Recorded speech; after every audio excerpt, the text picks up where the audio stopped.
Hello and welcome back to the Electronic Intifada's live stream for Wednesday, September 18th. Thank you for tuning in. I'm Nora Barrows-Friedman with my colleagues Ali Abunimah, John Elmer, Asa Winstanley, and Tamara Nassar.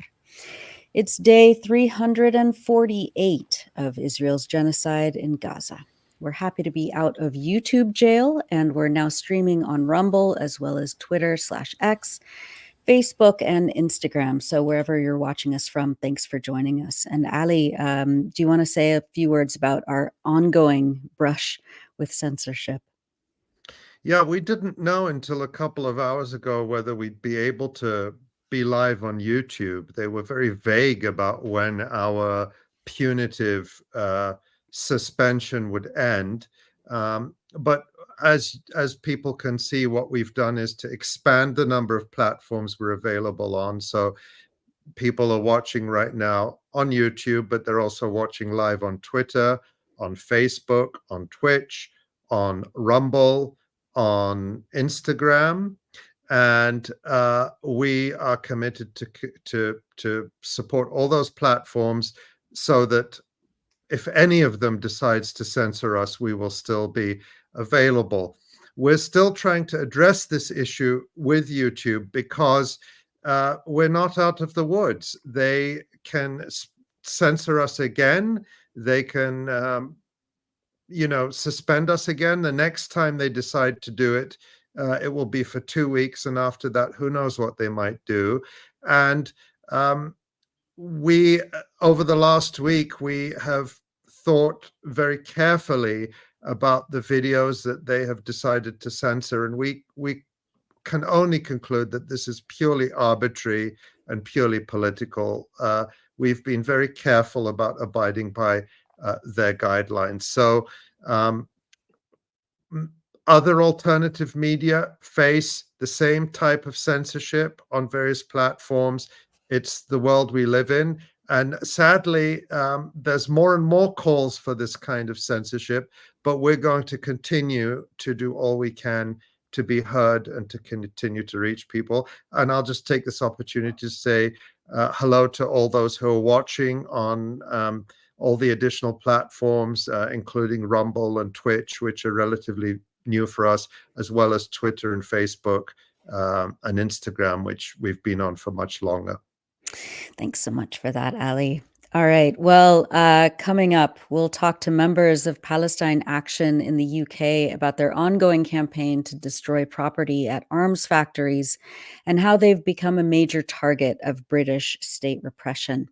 Later on in the program, John will take us through the resistance news from Gaza and Yemen and focus in on the latest from Lebanon. And we'll have a discussion about the Israeli terrorist attacks in Lebanon yesterday and again today using booby-trapped personal communications devices. So please stay tuned for that. But first, here's a summary of some of the latest developments in Gaza and the West Bank. And we'll also share some reportage highlights from the Electronic Intifada's contributors there. Israel attacked Gaza City in the north and Burej refugee camp in the central area on Tuesday. As people rushed their loved ones who were killed and injured in the Burej bombing to the Al-Aqsa Martyrs Hospital in Deir al-Balah, Al Jazeera's Hani Mahmoud reported that medical supplies are lacking, bandages and pain medications are unavailable, and the hospital, quote, has turned into a stage for funerals. The attacks on Burej followed an attack on the nearby Nuseirat refugee camp on Monday, where at least 10 Palestinians were killed. At least 25 others were killed around Gaza on Monday, including in Gaza City, Beit Lahia, Khan Yunis, and Rafah. Journalists reported that the Israeli military has been attacking and demolishing homes in Nuseirat in order to widen the area around the Netzarim corridor where the army is stationed and has bisected the Gaza Strip. Earlier in the week, Israel attacked homes and residential buildings in Khan Yunis, Rafah, Gaza City, and Jabalia refugee camp, where Israeli forces bombed a kindergarten that was being used as a shelter for forcibly displaced families. The attack killed at least 10 and injured dozens more as they slept. Here's Al Jazeera's Anas Al-Sharif reporting over the weekend. I'm here in Jabalia refugee camp near the Yemeni hospital, where Israeli warplanes have fired a missile, directly and without warning, at the Al-Aqsa family home. Medical teams and civil defense units are recovering the dead and injured. They're also searching the rubble for a number of missing people. Israeli warplanes targeted the house, completely destroying it and killing several people. Others are missing. Our teams are trying to find them and recover the bodies of the dead. The problem is that we cannot reach all of the victims. It's difficult to work in this area, which is completely destroyed. This man was just rescued from under the rubble. He is one of the survivors of the Israeli attack on this house, which was full of people. Scenes like this are repeated every night as the genocide and war against Palestinians in the Gaza Strip continues. Every Israeli strike kills people, wounds people, and leaves others missing. أنس الشريف الجزيرة مخيم جباليا. That was Al Jazeera's Anas al-Sharif reporting from Jabalia. On Saturday, Israel bombed a fuel refinery in northern Gaza used to transform plastic into gasoline that is required to operate civil defense vehicles and electricity generators for hospitals. Homes were destroyed and workers were killed in the attack, according to reporter Abdelkader Sabah. The Gaza government media office stated on Sunday that a journalist was killed. Abdullah Shakshak, who worked for several local and regional Arabic language media outlets, was targeted by an Israeli quadcopter drone in Rafah on Saturday. More than 170 journalists have been killed by Israel since the genocide began in October 2023.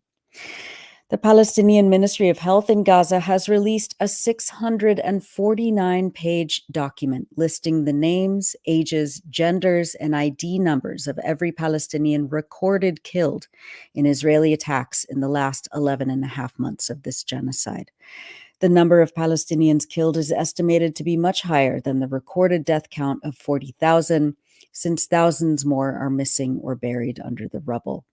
The first 226 pages list the names of children 18 years old and younger, including 14 pages of newborns and babies under a year old.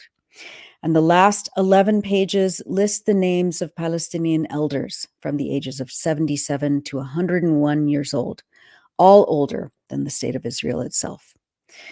A coalition of 15 international aid organizations have announced that as a consequence of Israel's ongoing obstruction of aid, 83% of required food does not make it past the crossing points at the Gaza-Israel boundaries, accelerating the humanitarian and health disaster for the entire population of Gaza and placing almost 500,000 people at risk of starvation.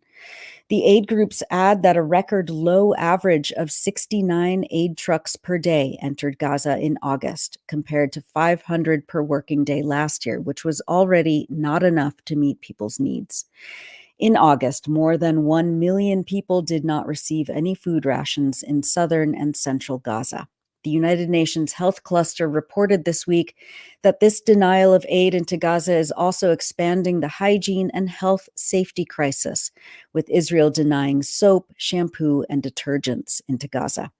The cluster says that, quote, community kitchens and healthcare facilities lack the minimum cleaning materials, worsening the unsanitary conditions in shelters and clinics. The UN also warned that the upcoming rainy season will exacerbate the already fragile shelter conditions. Quote, with the magnitude of destruction to urban areas, roads, and critical infrastructure this year, flooding patterns can be expected to be unpredictable and disastrous for those seeking shelter. Most displaced people are sheltering in small, overcrowded makeshift shelters on self-settled sites, typically having deteriorated plastic sheeting for roofing, while the remaining live in tents, many of which are overcrowded. Others are sheltering in damaged or unfinished buildings, which are unsafe. With an average of only 2 truckloads of shelter-related items per week entering South Gaza in August, the UN's shelter cluster estimates that partners would need 2 years to deliver the equivalent of the most basic winterization support needed now.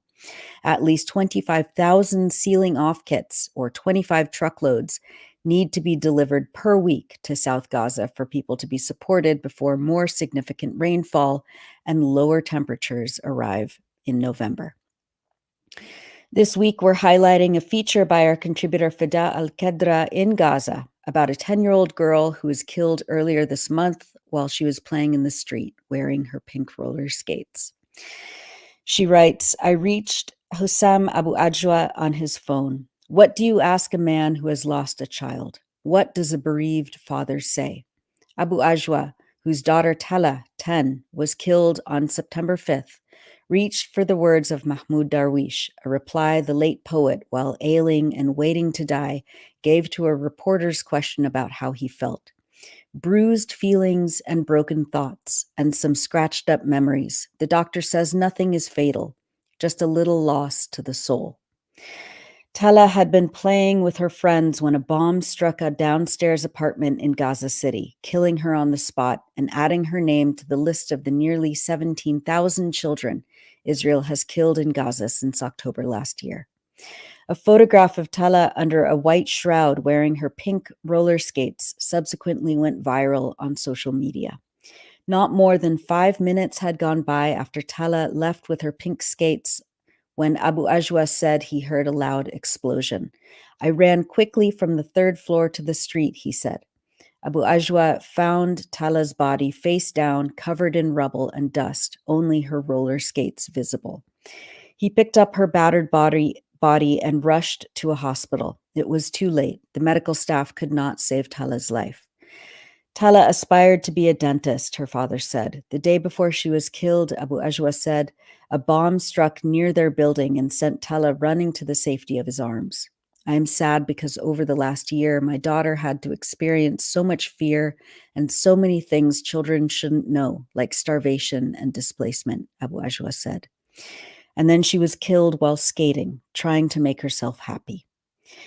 For more, read 𝐓𝐡𝐞 𝐄𝐥𝐞𝐜's feature, Pink Skates and Deadly Bombs, on electronicintifada.net. Turning to the occupied West Bank, Israeli settlers attacked children and teachers at an elementary school northwest of Jericho on Monday. The Palestinian news agency Wafa said that armed Israelis stormed the Arab Al-Aqsa school and assaulted students and teachers. The United Nations Education Cluster added that the settlers were armed with clubs and tied up the school's principal. Footage from the attack shows a group of male settlers marching into the school, and one can hear the screams of children and the teachers during the attack. The school employs 30 teachers who serve around 100 students, the UN said. When Israeli forces arrived, it was reported that they arrested the school principal. The Israeli police also confiscated the school's digital video recorder, which the police claimed was in order to review the incident. Video footage shows the identities of most of the assailants. One student told the Reuters news agency that, quote, "We were studying as usual in class. Then they started saying that settlers attacked the school. I was able to gather my siblings so that nothing happens to them. I was able to gather them in a classroom, and the settlers started banging on the class, trying to open it against our will." On Tuesday, Israeli settlers attacked the village of Khirbet al-Farisiya in the northern Jordan Valley. Wafa said that at least 4 settlers tried to steal livestock from one Palestinian resident of the village, quote, "but he bravely confronted them and prevented them from doing so." And finally, we wanted to bring you some images and videos from journalists and others in Gaza that highlight the resilience, joy, and determination of the Palestinian people. Palestinian teacher Isra Abu Mustafa created a classroom in a tent on the ruins of her destroyed house at the beginning of what would usually be the new school year. Journalist Hassan Isleh filmed this video of the young students eager to learn.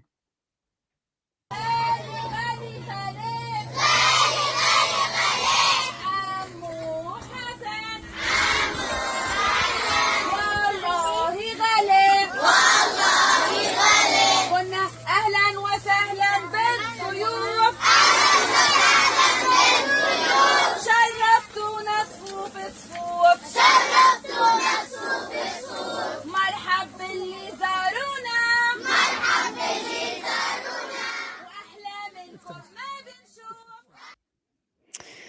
And that's it for the news roundup. As always, go to electronicintifada.net for much more, especially to read our new features by our brave writers in Gaza. You're watching the Electronic Intifada live stream. I'm Nora Barrows-Friedman with my colleague Ali Abunimah. Hi, Ali. Hi, Nora. Thank you for that news roundup. As usual, it's been a tough week and hard to keep up with everything. So that roundup really helps.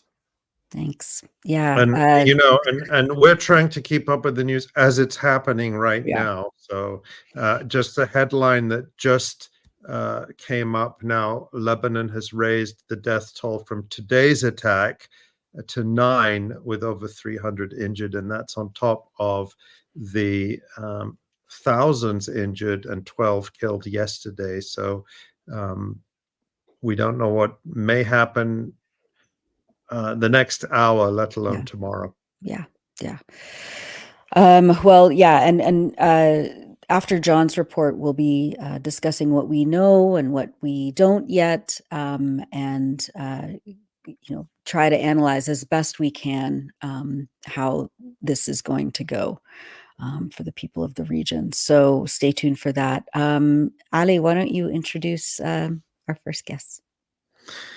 Yes, and just a reminder, you're watching and listening to the Electronic Intifada live stream, and I'm Ali Abunimah with my colleague Nora Barrows-Friedman. And today we'll be talking to returning guests Huda Amouri and Max Geller from the direct action group Palestine Action.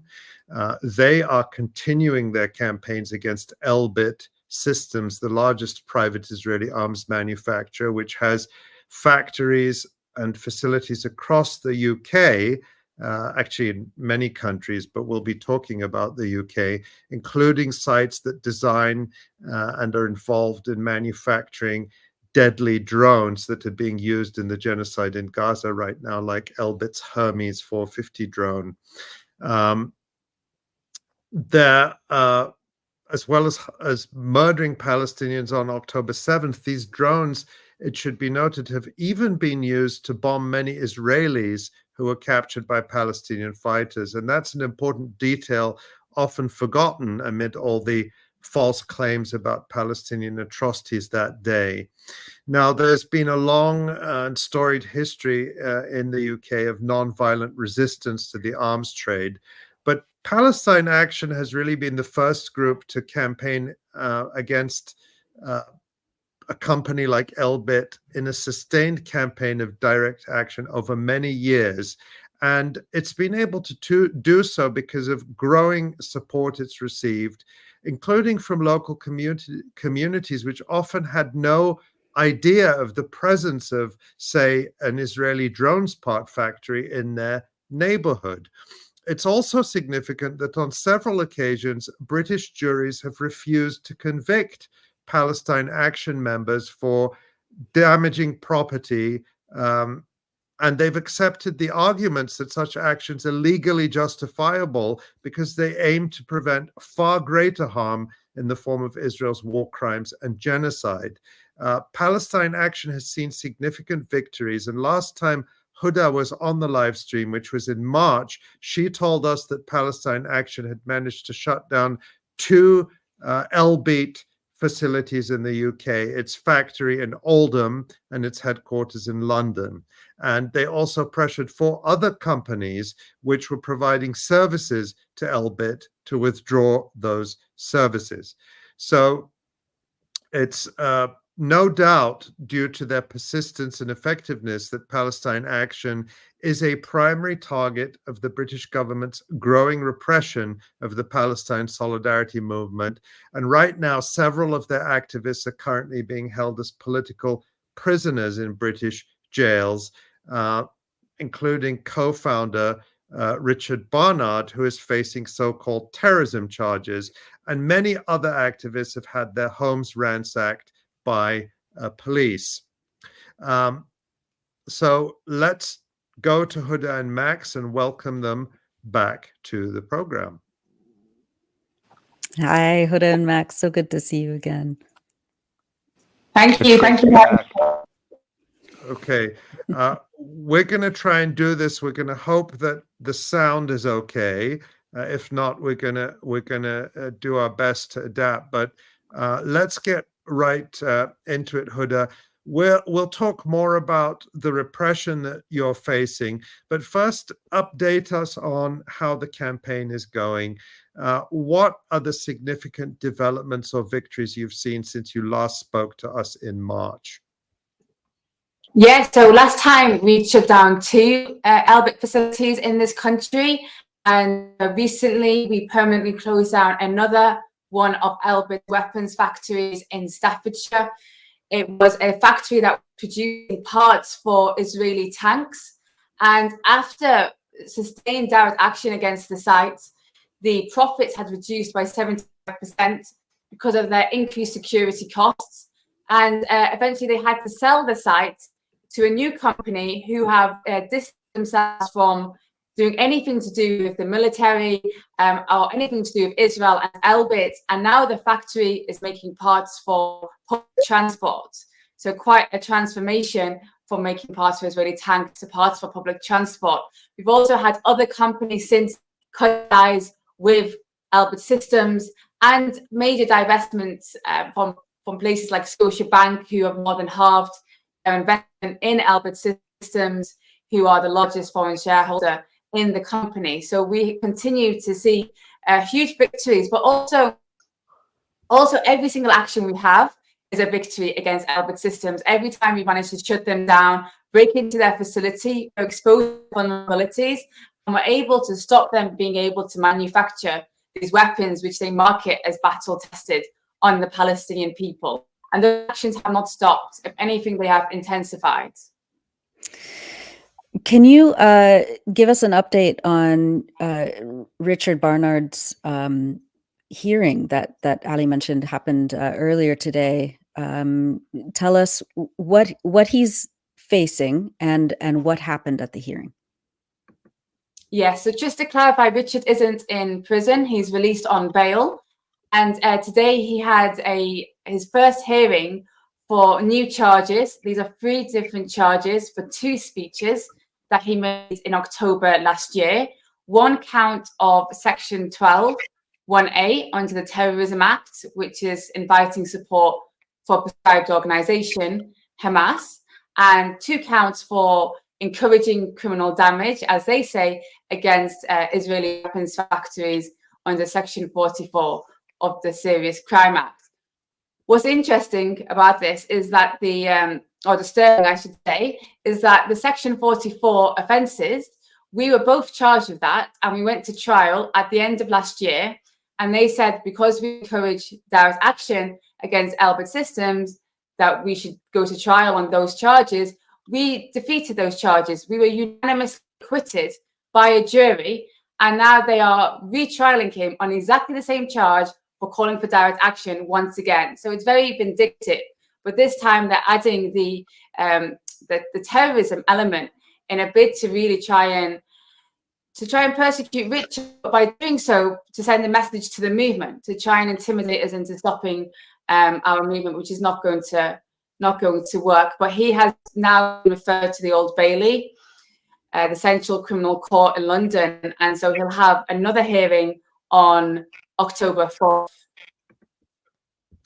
And Huda, I do apologize about that error, and I'm glad to hear that Richard is not in jail. And just to clarify, are there members of the group who are currently in detention? Yes, so we currently have 16 political prisoners right now, 10 of whom were detained under the Terrorism Act.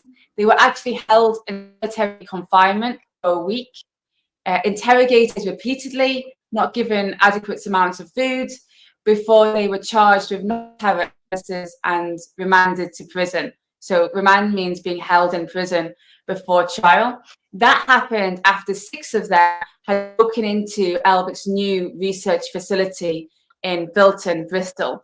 And this facility was obviously very precious to Elbit, spent £5 million building it, and activists had managed to break inside despite it's supposed to be supposedly being highly secured. And when they were inside the facility, they destroyed, this is on video, Israeli quadcopter drones, the same model of drones we're seeing used in Gaza, the same model of drones that we've seen mimic the sounds of women and children crying, so they lure Palestinians and kill them. Those were inside that site, and they managed to destroy them. And in a bid to punish them and deter them, they held them under the Terrorism Act, abusing counter-terrorism powers.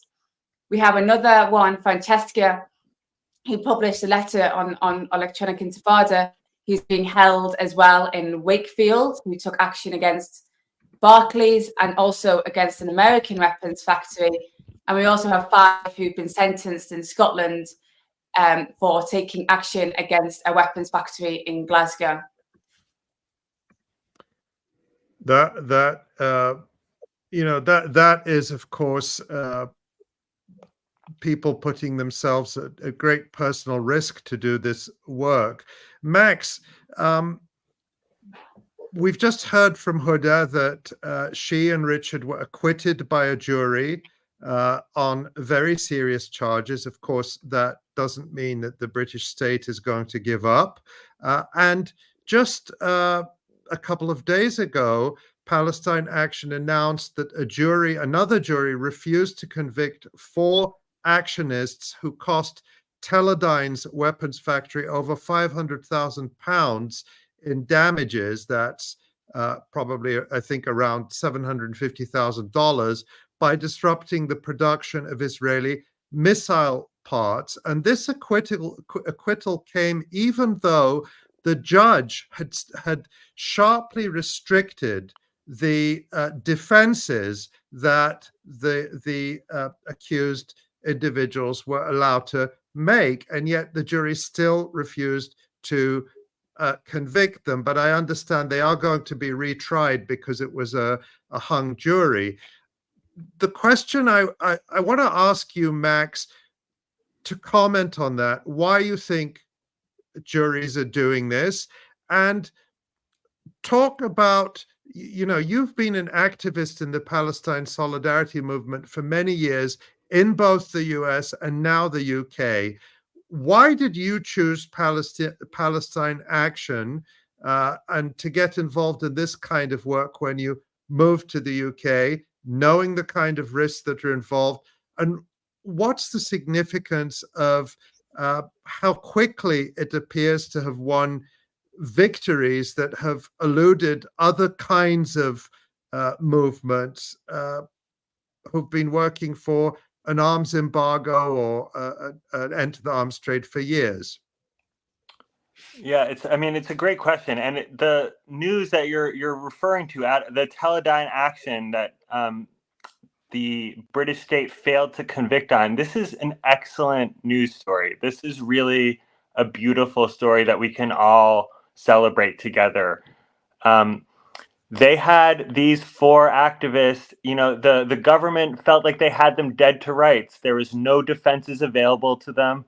The destruction of this weapons factory was on video, and yet during a genocide, a British jury of these 4 actionist peers refused to convict them. And I think this is the silent majority speaking here. After a full year of ineffective marching, marches that don't yield the results that we've all been, desperate for, it's nice to see true democracy in action. Even though the British state won't listen to its people, the judge had no choice but to listen to this jury and set those 4 actionists free. It's also, I think, indicative of why you see the state coming up with these new types of charges for Palestine actionists. If juries will not convict, they have to come up with a way of detaining indefinitely without charge. And the Terrorism Act provides that. It is one of the most draconian and fascist legal apparatuses available to the state.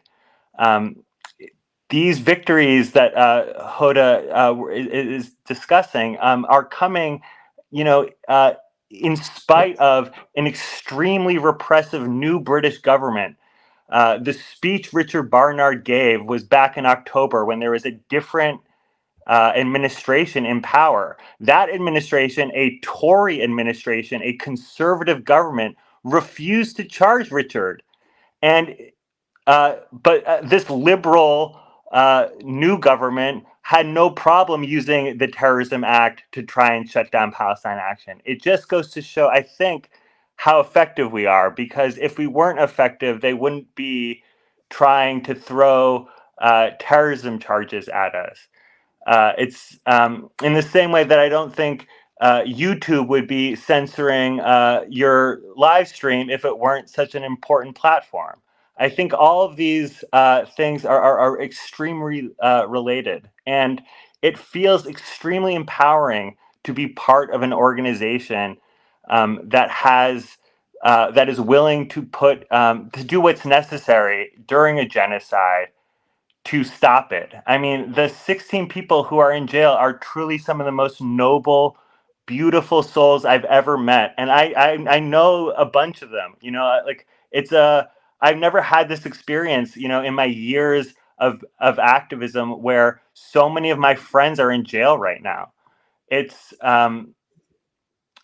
part of the reality that we're all living in, and these people are just like me. They're just like, you know, they're from similar backgrounds, and they're like determined to stop this genocide with their own hands. And I can just say that, like, at these trials, the response from the public is really wonderful and scary to the British authorities, because at today's hearing there is over 100 people outside, and I get, you know, I'm one of the people who's on the prisoner support teams, and we're getting letters from inspired people all around the world.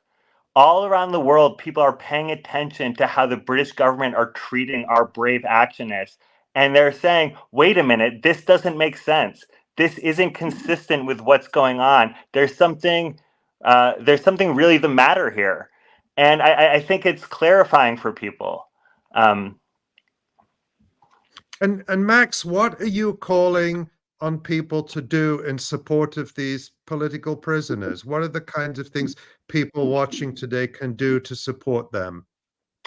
It's a great question. As of right now, we have two of our actionists who are being held in violation of their rights, without phone and without communication from the outside world.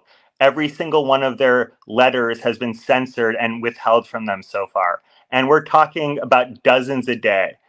They're all across the UK. People are sending in postcards to these actionists, and I think they're up on the screen now. And the prison warden has refused to deliver their mail. So we have their names there. Just on the screen: William Plastow and Ian Sanders. For those who are listening to the broadcast and not seeing it, sorry, Max.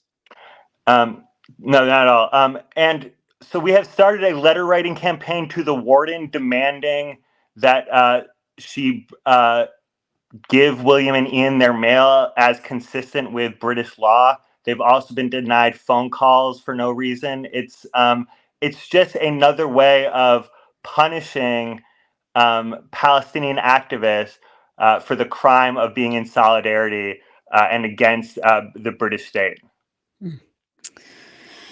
Well, in the past few months, we've seen, of course, a huge uptick in global campaigns of repression by Western states, primarily targeting the Palestine Solidarity Movement. We talked on the stream a couple weeks ago about activist and social media user Sarah Wilkinson and how her home was raided by UK, quote, anti-terror police. Ali has been banned by Germany in an attempt to stop him from speaking about the genocide. What do you think accounts for this upsurge in repression right now? As you know, as you mentioned, I mean, the public, has overwhelmingly been in support of Palestine actionists. and yet, Keir Starmer's government is trying to just throw the entire book at them. A question for you both, but let's start with Max.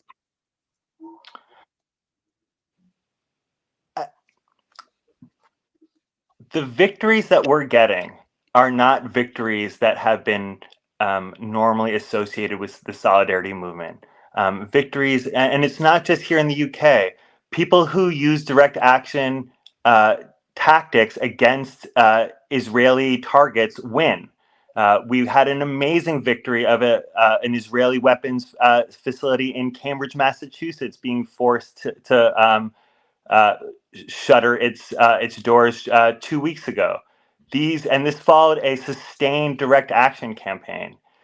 This type of repeated action and showing up over and over and over again is has always been a blueprint for victory. And these types of victories, which go again, which fly in the face of U.S. imperialism, are really scary to the U.S. state and its clients. Yeah. Huda, what are your thoughts on that? I think Elbit's days are numbered in this country, and they know that. When you can't secure your facilities, when people continue to occupy, break in, and destroy your weaponry, there's only so much you can take. We've seen they've been forced to sell and shut down several factories already. And I think they are on the edge of leaving this country for good.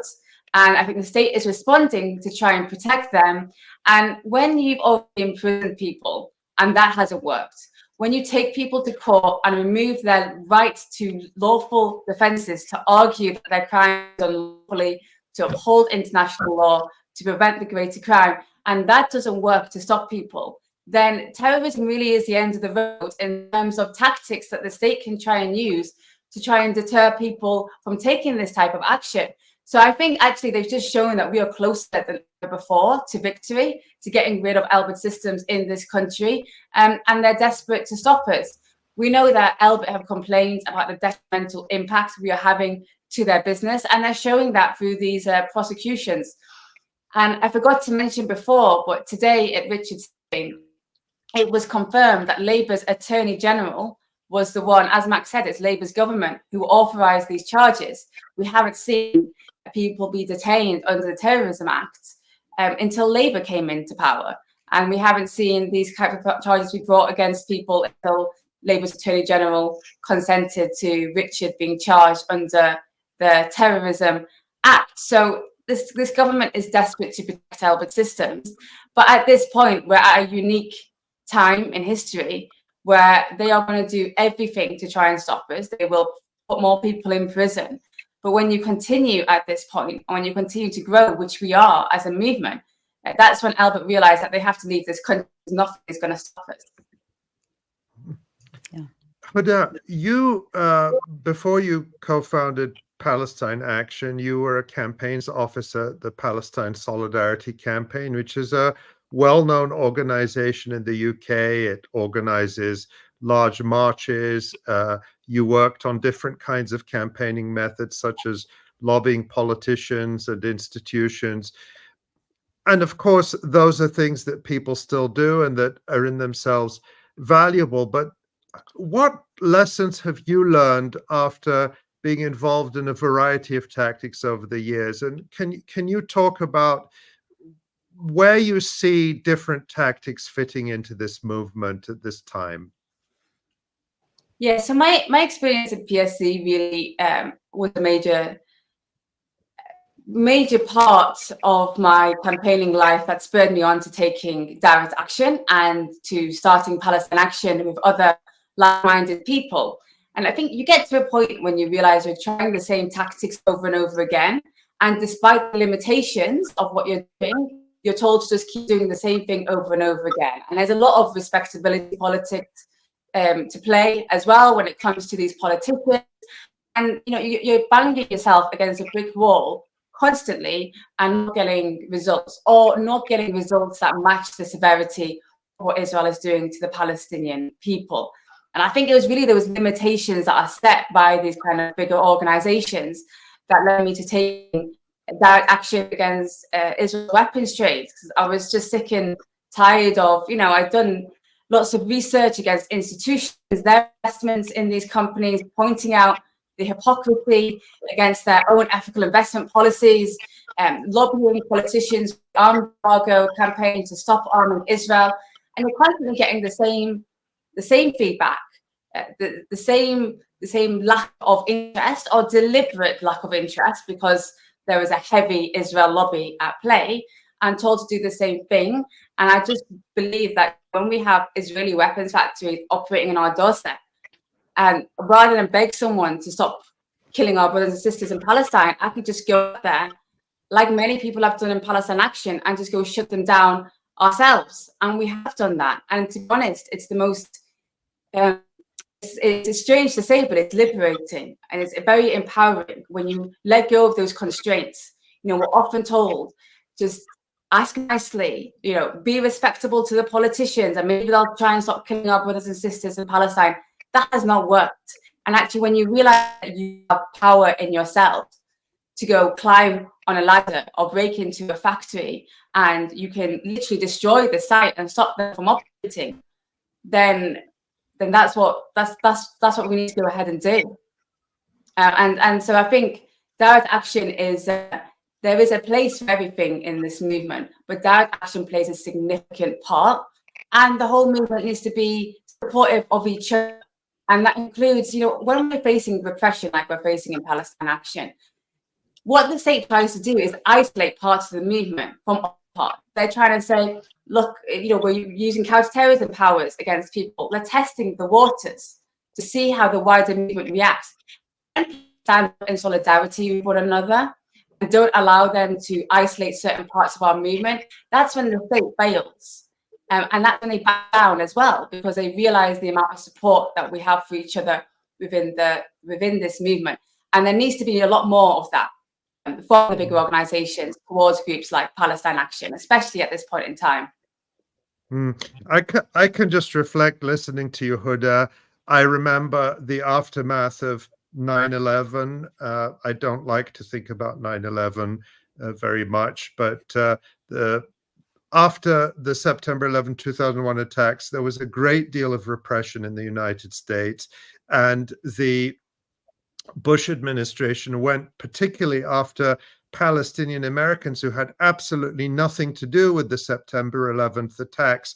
But there was a wave of prosecutions, the Holy Land Five. There were other cases. Who are still in jail. Yeah, who are still in prison for decades for raising money for charities that were also funded by the United States government in Palestine.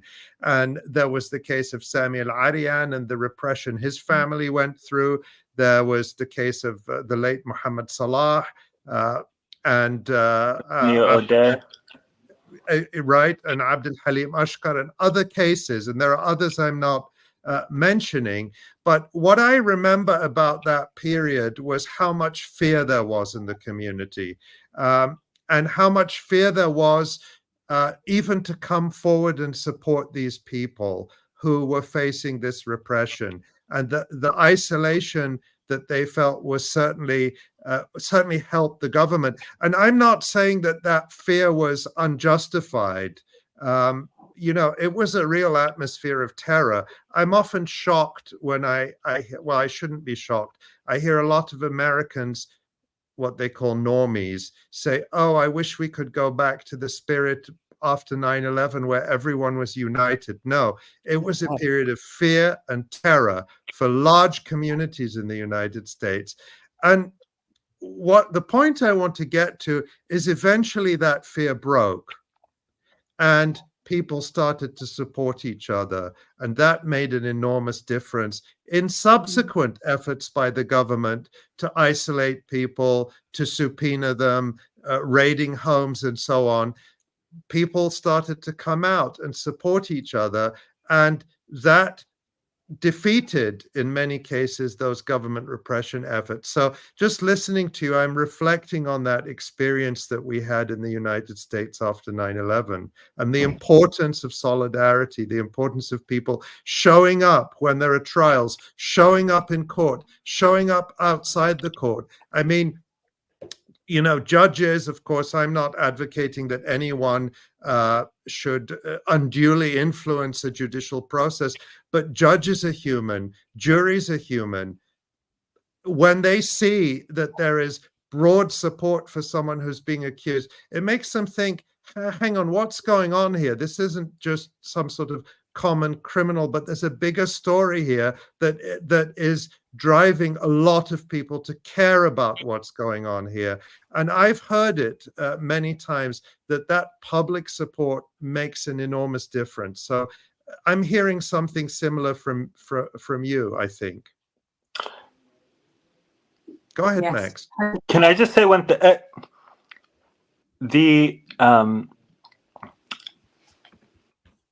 I was struck during Nora's, as I often am during Nora's news rundowns, of just how, if you try and make sense about a dad finding his daughter face down with her roller skate, nothing like that you can never make sense of anything, this horror. But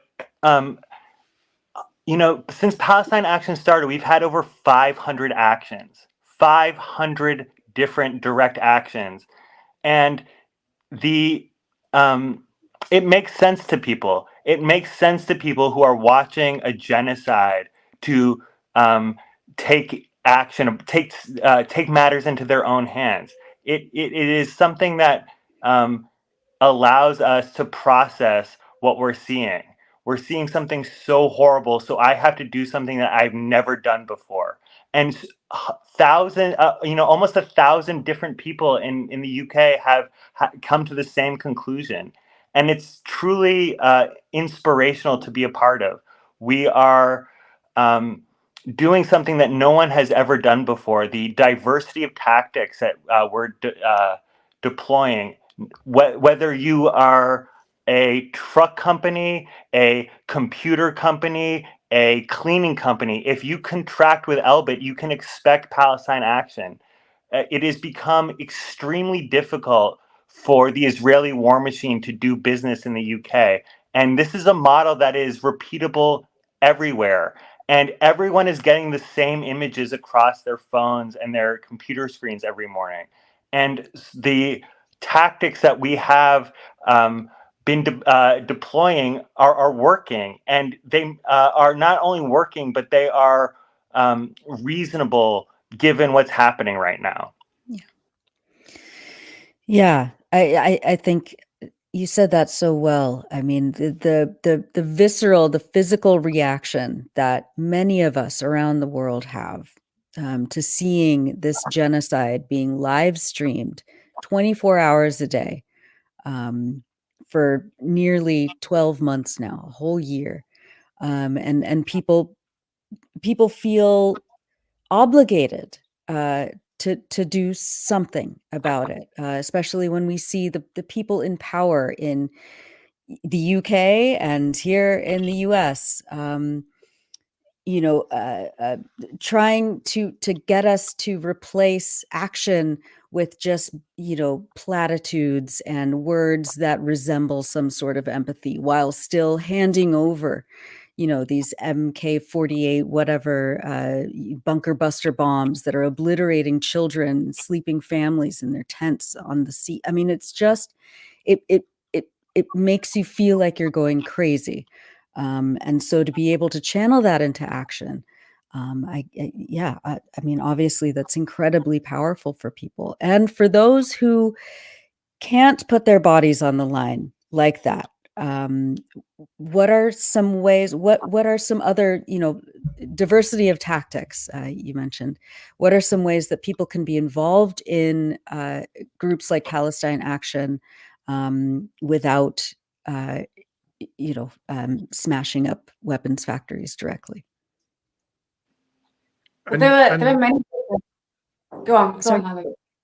I was going to say, although I'm not going to ask that question because we might get the program might get nuked. Go ahead and answer Nora's question. I think nonviolent direct action, that route. Yeah. I Well, think you you do. answered it. Let me put the question this way: you do a lot of different things, Yeah. which have been now habitually ruled by British courts to be entirely legal and justifiable. If people want to get involved in the whole range of things you do, including prisoner support, and other forms of activity, could be helping to publicize the work you do, organize support for it, educate people about the crimes 𝐓𝐡𝐞 is committing about against Palestinians in Gaza. How do they learn more about what you do? How do they get in touch? What are the ways that people can get involved through the whole diversity of ways that you work? So one of them is showing up for the trials, as you mentioned. We have them all across the country. So really, like wherever you are, there will be something coming up near you, up to those court cases. You can stand outside waving a flag, or you can come inside the public gallery, watch the court cases happening. You can join police station support, so supporting the activists once they get held in police stations and released. We actually are going to hold support workshops that people can join. We also hold training days on direct action and online workshops. So visit our website. There's a workshops page where you can see the different types of ways that you can get involved. I say, if you're not here, for us with the political prisoners especially and the attacks on our movement, one of the ways is speaking up about them, making it visible, making it known that these people are sacrificing their liberty right now for the Palestinian people, and to make them visible, because obviously one of the main tactics of the state is to isolate people, is put them behind bars, is to withhold them from being able to have postcards and make phone calls. But we can defeat that by making their faces, their names, and what they've done visible, and that's a really crucial part of showing solidarity with the political prisoners, both here in Britain and, of course, the prisoners in Palestine. That's exactly it. And yeah, go ahead, Max. I would also just say that no matter where you are watching this live stream or listening to it, there is a action you can take locally against 𝐓𝐡𝐞. No matter what, even if your cause isn't Palestine, 𝐓𝐡𝐞 is involved in repression around the world, from the U.S.-Mexico border to securing mines in the Congo to Azerbaijan and Armenia. These 𝐓𝐡𝐞 drones are sold to the world's most repressive governments to assist in the most extractivist and awful activities imaginable. So it's important to understand that the role 𝐓𝐡𝐞 plays in repression worldwide.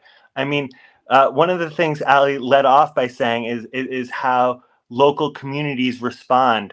The first major victory Palestine Action had was in a Kashmiri predominant area here in the UK, when the locals found out that Modi was buying 𝐓𝐡𝐞 drones to repress Kashmiris back home. They came out in force, and it became not just a Palestinian issue, but a Kashmiri issue, a local issue. And that was instrumental in that victory. And that's not unique to any one community here in the UK. I promise, if you are doing work locally, you are working with a community that's being affected by 𝐓𝐡𝐞 drones.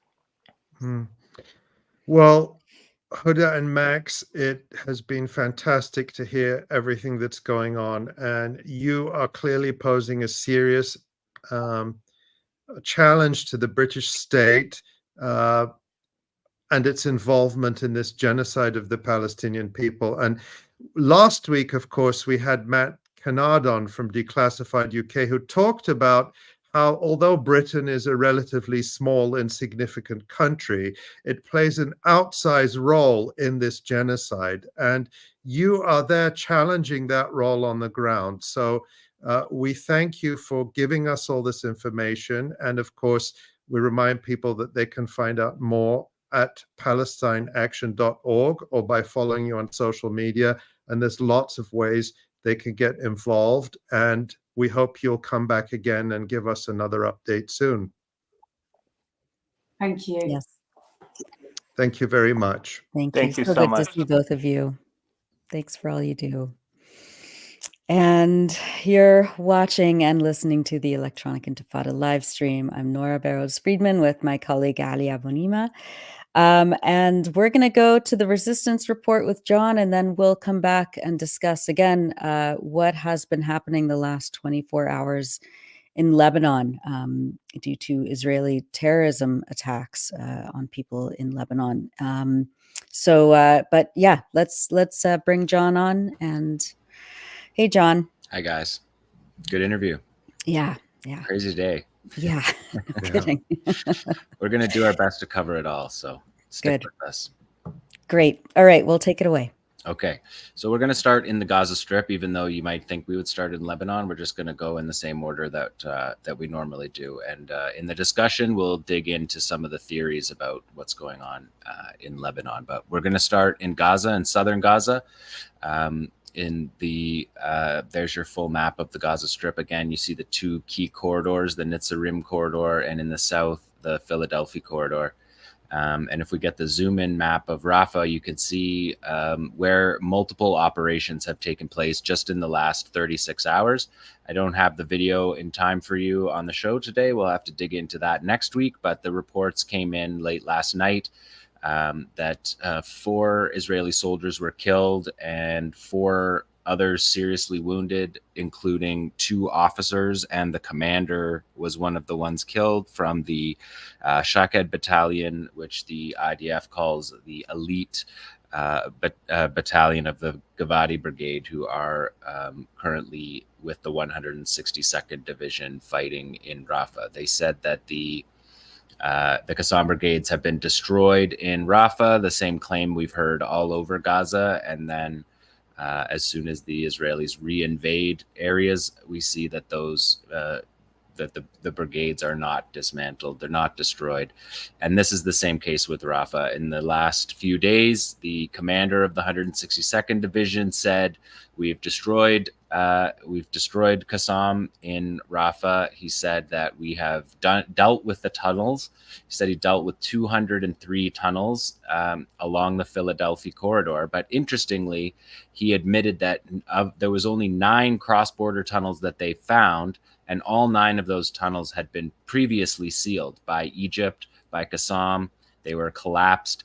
And so this whole story that I've been reporting on for weeks from Netanyahu about scuttling the ceasefire and prisoner exchange talks because of staying in the Philadelphia corridor as if it's the oxygen for the 𝐶assam brigades.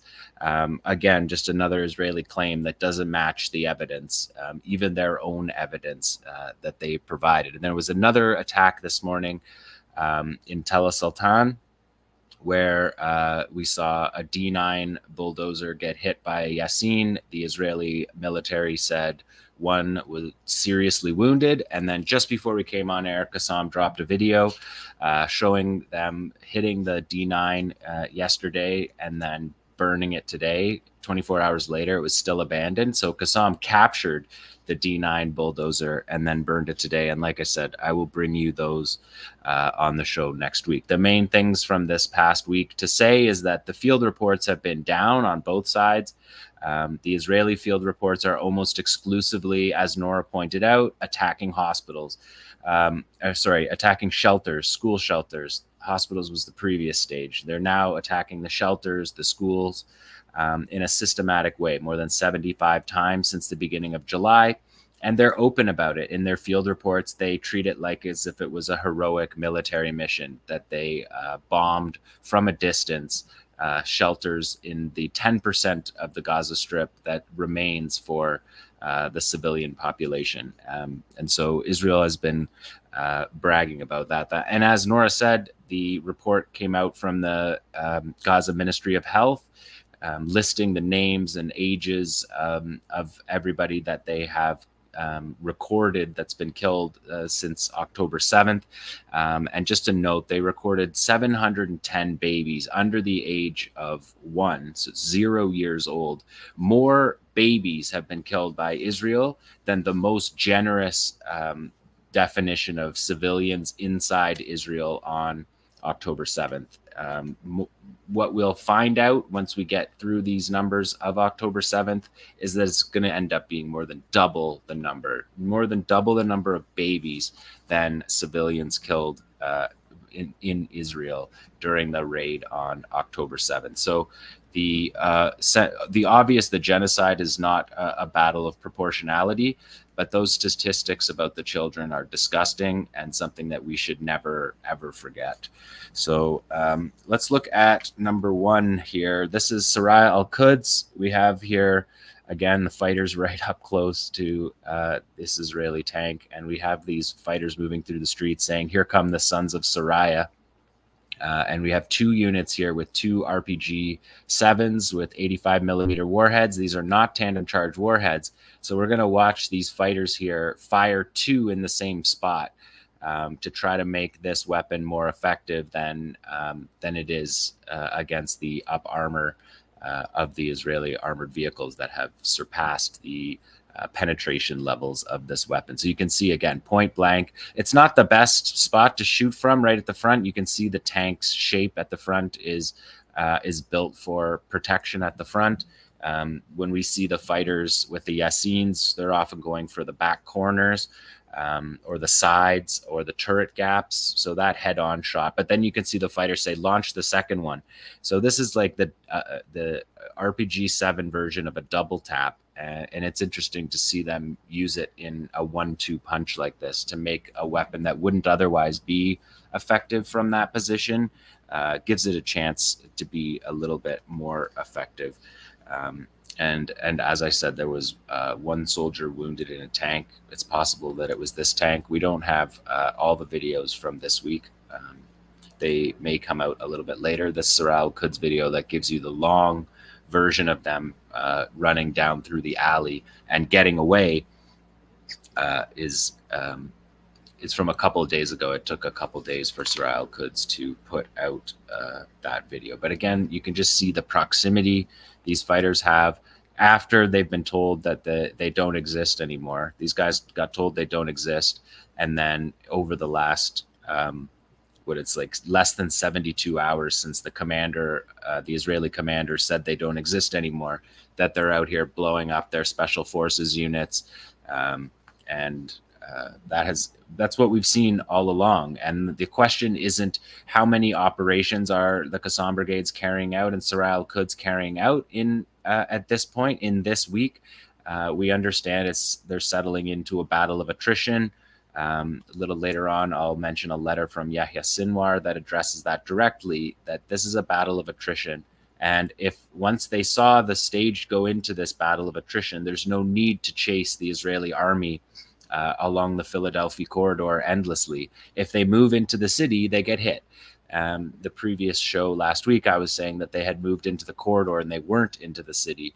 And as we can see from these videos, they did come into the city this week a couple of times, and they're hit. And it's the same thing all throughout Gaza. They're not defeated. They're not dismantled. They're able to reform with whatever losses that they do have. And there's absolutely no question that fighting this war is costly for the resistance. They lose fighters. It's costly for the civilians. We know that, obviously. It's costly for the Israelis. We know that too. So we're not trying to downplay the casualties, but the Israelis are lying and carrying out psychological operations, and they need to be finished in Gaza. They need to claim Gaza. As we remember, Rafah was the last stand. It was the last place that Israel had to go to be able to claim victory in Gaza.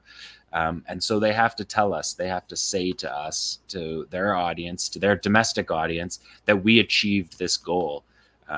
And so these are just statements that don't reflect the reality of the fighting capacity of the groups. Because Qassam could see that this battle of attrition was shaping up for months now. And we've seen them adapt their strategy accordingly. So if we go to number 2, Tamara. I brought this to you last week and talked about the helicopter crash, the medevac helicopter crash in Rafah last week on the day of our show, September 11th.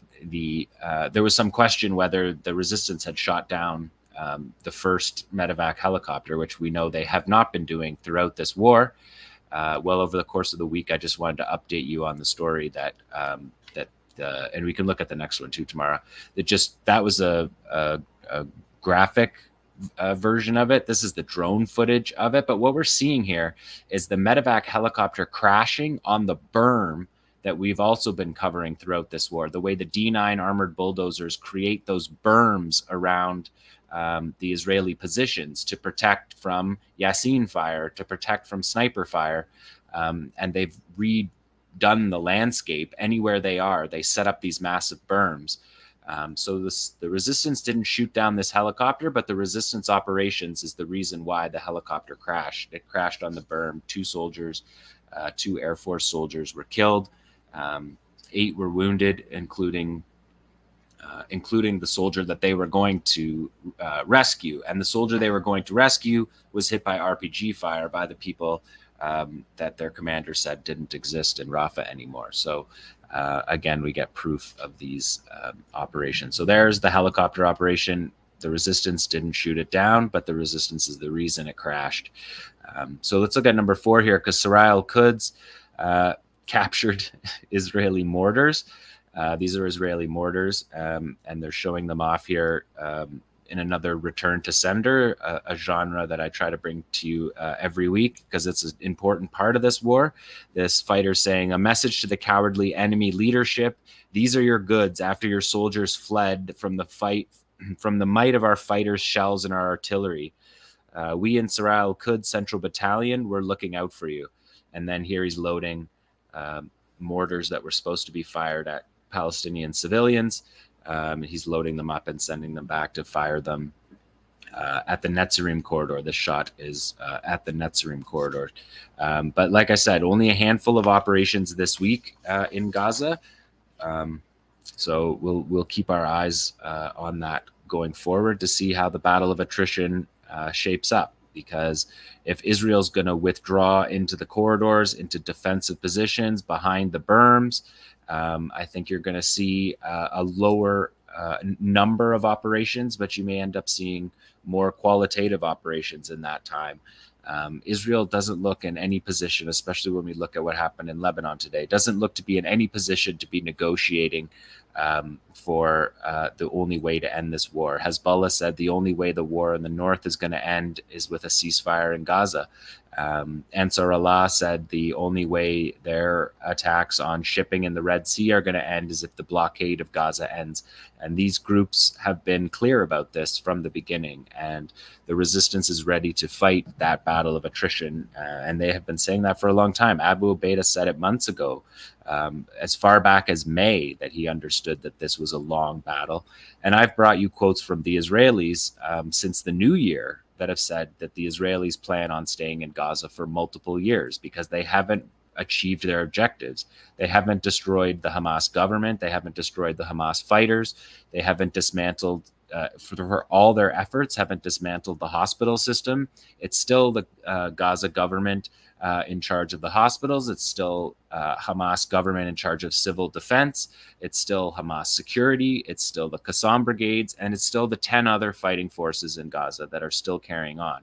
None of Israel's objectives have been achieved. They're not getting their people back. And so if they're not willing to negotiate, then it's going to be a war of attrition. And that's what we're seeing.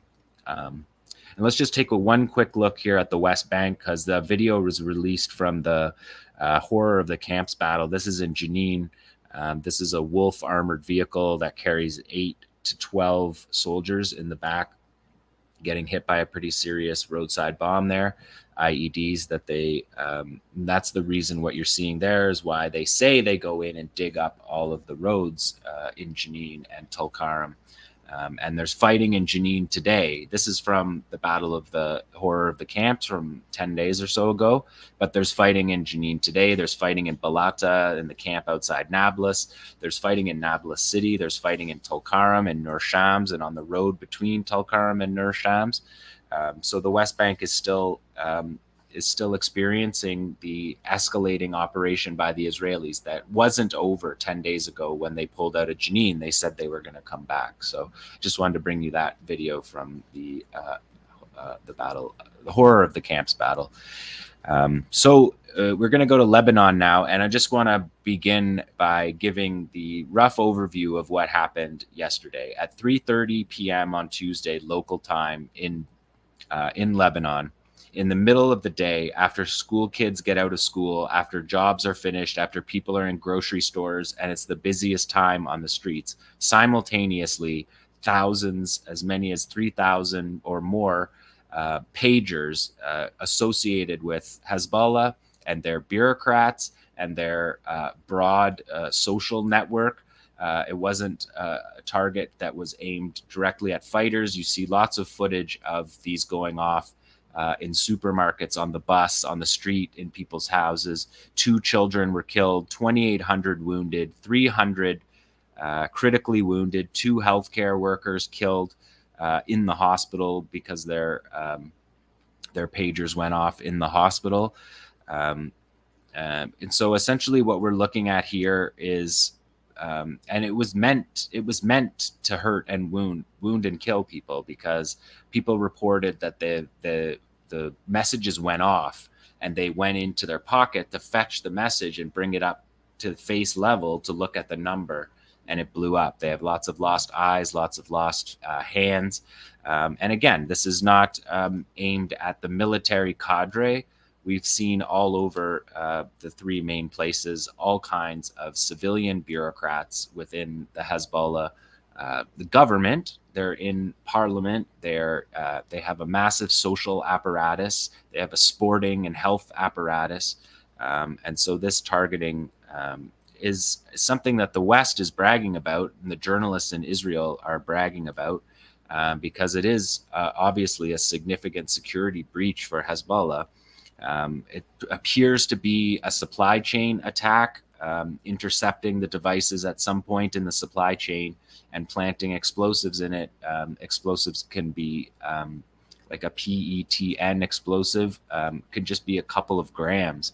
So it can be something that makes it through the scans, makes it through the security checks, and is embedded in in the batteries of these pager devices. Hezbollah uses pager devices as a low-tech solution to avoid cell phones and telephone network in general. And it has been a highly effective system until this operation. But the tech supply chain is a complicated and convoluted supply chain, and there's many vulnerabilities in it. And as we've seen, we'll talk more in the discussion about it, but even the companies that are connected to it are saying they didn't actually make the devices, that they're other companies, maybe front groups or just other smaller companies. All this information will come out in the coming days, so we won't get too much into that. But then today, so yesterday's attack is in the middle of the day when kids are getting out of school. Today, they attacked the walkie-talkie system, and they attacked it at the funerals for the people who died yesterday. So the walkie-talkies go off at the funerals and kill people who are at the funerals. We have 9 killed as we're coming on air, but again, these numbers, by the time we say them, are going to be out of date. But again, you're seeing many killed and hundreds wounded by this attack by Israel. That is presumably them pulling a kill switch on a network that they were already in. And I think the second with the walkie-talkies shows that it was either outed, their network was either outed, and this is the kill switch to destroy the evidence and to wound the people, an attempt to see who got wounded, and use that as intelligence. We know that there's been an intelligence breach in Hezbollah, the assassination of Fouad Shukr, in the Dahia a couple months ago was a security breach that Hezbollah did not expect. And in the coming days, I think we'll learn a lot more about this. Nasrallah is supposed to speak tomorrow, and he'll give us the take from the party and how they're approaching it. But they said today, overnight, they said that the war with Gaza, in solidarity with Gaza, will continue. Nothing changes, and another reckoning is to come. So they carried out operations in the same way that they were the day before when their pagers weren't blowing up. The next day, today, those operations have continued.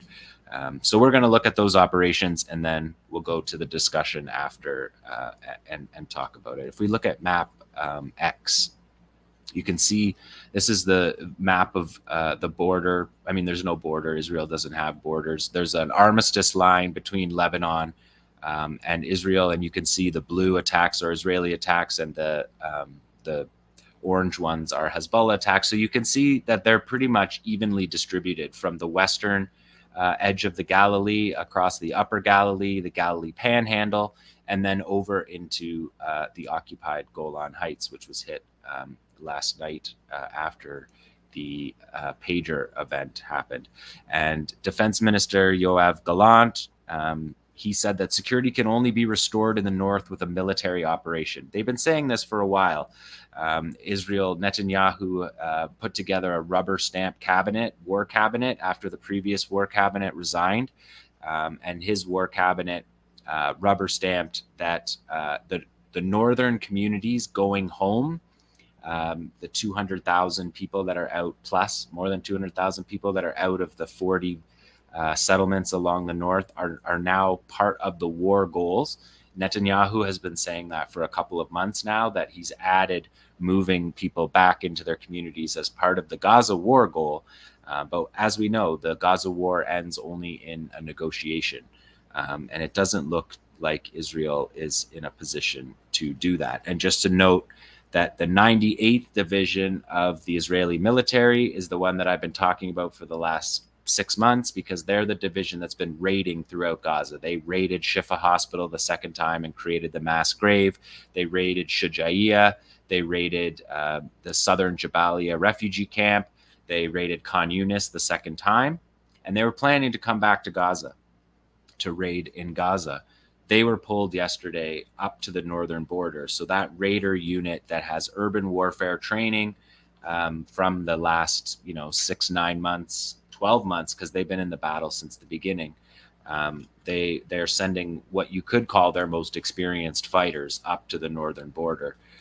So when we watch the war of attrition in Gaza, we'll keep our eyes peeled on that too, because that's an interesting development, because they're the Israelis' most battle-tested units. So let's look at number 10 tomorrow. This is a Kornet anti-tank guided missile strike here on a Israeli convoy. You can see the convoy going up the hill there, Hezbollah tracking it. This is in the Sheba Farms, occupied Sheba Farms, Israeli occupied territory from Lebanon that didn't come back during the Israeli pullout in 2000. And you can see the Kornet anti-tank, the Iranian version of the Kornet anti-tank guided missile here chasing.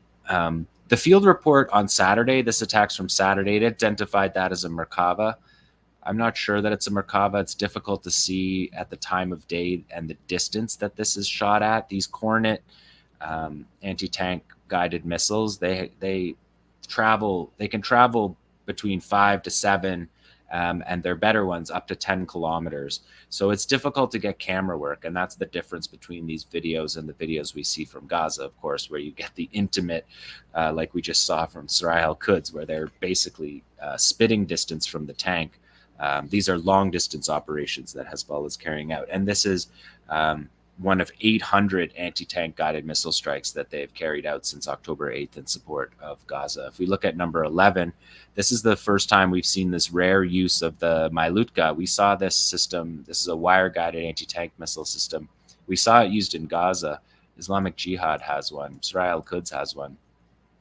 And there's an Iranian version of it. It's a Soviet weapon. And you can see on this video, that's a cherry picker. The Israelis are using these cherry pickers the crane, the lift there, because they can't send their workers up to fix these technical gear that Hezbollah keeps destroying. They can't get their people up there. They can't get their soldiers up there. Their soldiers have withdrawn more than 10 kilometers from the border to be out of distance of these anti-tank guided missile strikes that we've been watching since October. So this is the first time we've seen the 𝐓𝐡𝐞 used in Lebanon, and the Iranian version's called the Rad. It's a wire-guided anti-tank missile system, and there's 3 of them that you're watching here. And this is part of the ongoing blinding operations shaping the battlefield for the war to come. And that's what Israel's doing with its detonating the pagers, is attempting to shape the battlefield. And this is happening on the northern border as well. And all of these Israeli positions are coming under attack just constantly, because the Hezbollah attacks are not on civilians. They're on military positions. So if we do number 12 tomorrow, these are Shahed 101s. These are the drones that Hezbollah has been using recently. These are fiberglass. They're lighter. They're electric. They don't make the lawnmower sound. They don't have wooden propellers. They have plastic and fiberglass propellers. And this is something we've been seeing for the last couple weeks. And Hezbollah is showing us settler cameras showing these flying across Lebanon. If we flip to the next one tomorrow, you can see I stitched together number 13, a series of civilians showing these, and you can see them flying across. They fly low, they fly slow, they vex Israeli missile defense systems, and that's what you're watching. People just with these cameras here, watching them fly low and slow over their heads, aimed at their explosive-laden one-way attack drones. They are precision guided. And they hit their targets, and the Israelis are unable to deal with them. You don't hear sirens in these videos. They're not tripping sirens. They're just flying in and hitting targets. They killed a soldier last week with one. And it's something that we saw several other types of drones being used throughout the war, but these Shahed 101s are interesting. And again, these are targeting bases. That was a targeting of the 210th division base. So interesting to see that. We don't bring too many of these civilian camera ones, but these drone footage of shot by the civilians is really interesting. Okay, let's look at number 14, because this is a first-person view drone. They're doing loading up these drones with a camera to take us on the ride and take them for the aim. So you can see this is a quadcopter. You can see the propellers there, and they can aim it at the exact spot. We're going to show a second camera here from the side, because they've been sending in, I think that's a camera from the ground, but in the next couple, you're going to see that they've been sending in second drones to capture the first drone. If we look at number 15, it's a good example of it, of this one here. You can see we're going to watch this one come in and hit a radio frequency jammer, which is part of a genre of videos that I bring to you that are videos where Hezbollah targets the device that's supposed to prevent the drone that hits it from hitting it. And so that's what we're going to see here. And then right after they move in on this one, you're going to see a second shot. See, there's the RF jammer. That jams, that signals jamming to prevent the signals that the drone fly on. So that should drop the drone. It should scramble the drone. It should misguide the drone. Here's the second drone that they have coming in after, and you can see the damage on the right-hand side there. So they're sending multiple drones to shoot the scene of their drone swarms. And when we saw those Shahed 101s, I forgot to mention, we saw them taking off as a drone swarm. And that's something that we've seen as a tactic used increasingly, where they use multiple drones to carry out these operations. If one gets taken down, a second one's on its way. And that's why when we saw the launch, we saw it 3 ways. We saw 3 be launched.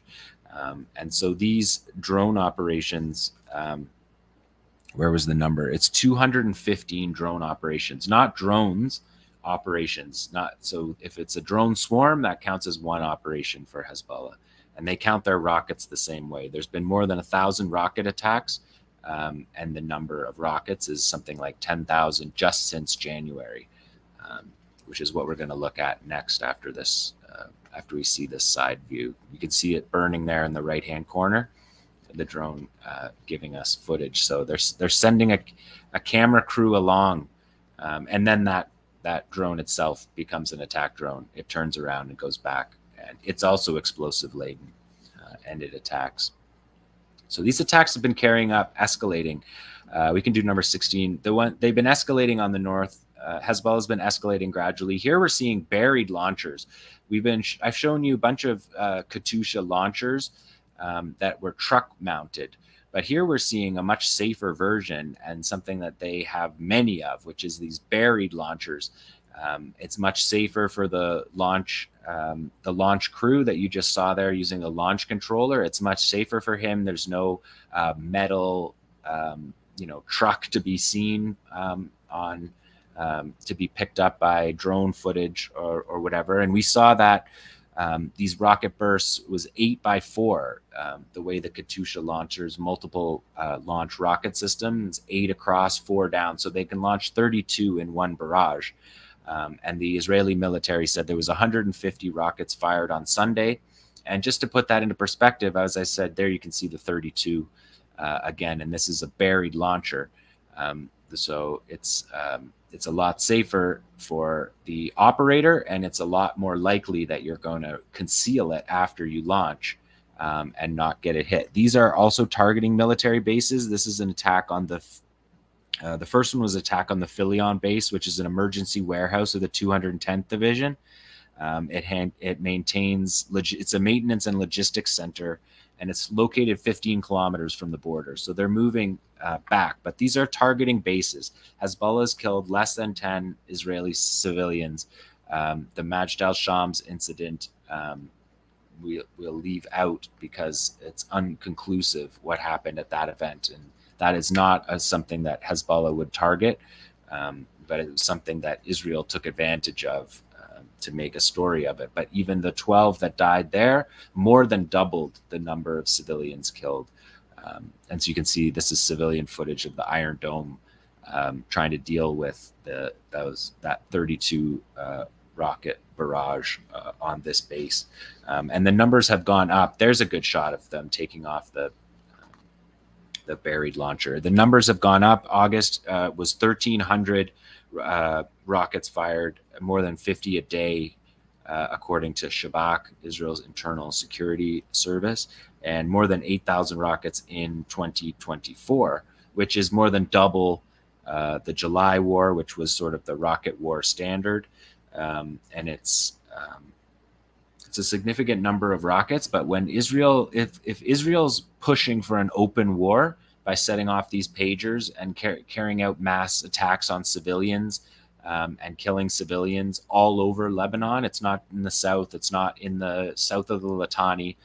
The phones, the pagers, the walkie-talkies are blowing up all over Lebanon. If they're trying to escalate this war, their war planners are expecting 5,000 rockets in a day. So what Hezbollah has been doing since January is the type of numbers that Israel would get in a less than 36-hour period, according to the way they believe that war is going to be fought. So that's something to keep in mind. And again, not targeting civilians. 422 evacuated settlements, 1,350 border sites, 250 military sites, 450 military barracks, and 200 military bases. That's the targets. They don't target civilians, unlike in Gaza, where the Israelis are massacring civilians as their war aim. Hezbollah has kept this war in check by not attacking civilians. But as we saw at the beginning, they are attacking military vehicles and military positions in the settlements, because that's what Israel has done, evacuated the settlements and then used them as military positions. And that last footage that you were seeing was the Berea base, and it's the headquarters of the Patriot batteries, their missile defense, their Iron Dome batteries in the north, and the command and control of missile defense in the north, and it's 12 kilometers from the border. So these are qualitative attacks escalating on the northern border. Number 17 here is this is the Qassam brigades in Lebanon carrying out an attack. This is a Type 63. This is the 107 millimeter systems that you see being used in Gaza all the time. This is the Qassam in Lebanon. Palestinians in all the neighboring countries to the one they got kicked out of and are currently experiencing a genocide in. But the fighters of Qassam in southern Lebanon targeted the 300th Western Brigade Division headquarters. So this is in the Western Galilee, with a missile salvo consisting of 30 a rocket salvo with 30 rockets. The brigade's artillery position, its maintenance center, and its concentration of enemy forces. So Qassam in Lebanon, that is something to note. We haven't brought you footage from them before, so I wanted to bring that into this particular operation. You can see the multiple rocket launcher. That's the same type of system that was in Gaza previously, but we've seen that they've been hit pretty hard, and the 107 millimeter rocket artillery has been fired by makeshift launch pads, which work just as well. If you get the angles on them, they work just as well as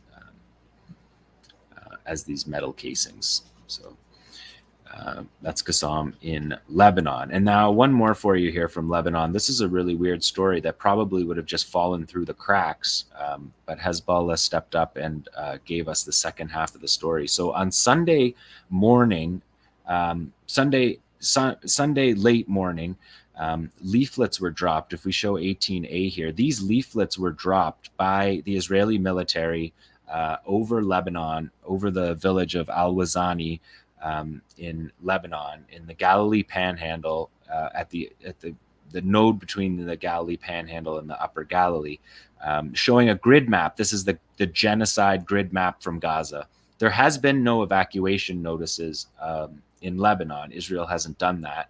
Hezbollah has moved people out of the south, out of the areas below the Litani River voluntarily, but there hasn't been these grid maps that are associated with the genocide and the ethnic cleansing in Gaza, forcing people to go to move based on these number grids. And that sign says, the notice says, which is signed by the Israeli Defense Forces, it says, all residents, Hezbollah is firing from your area.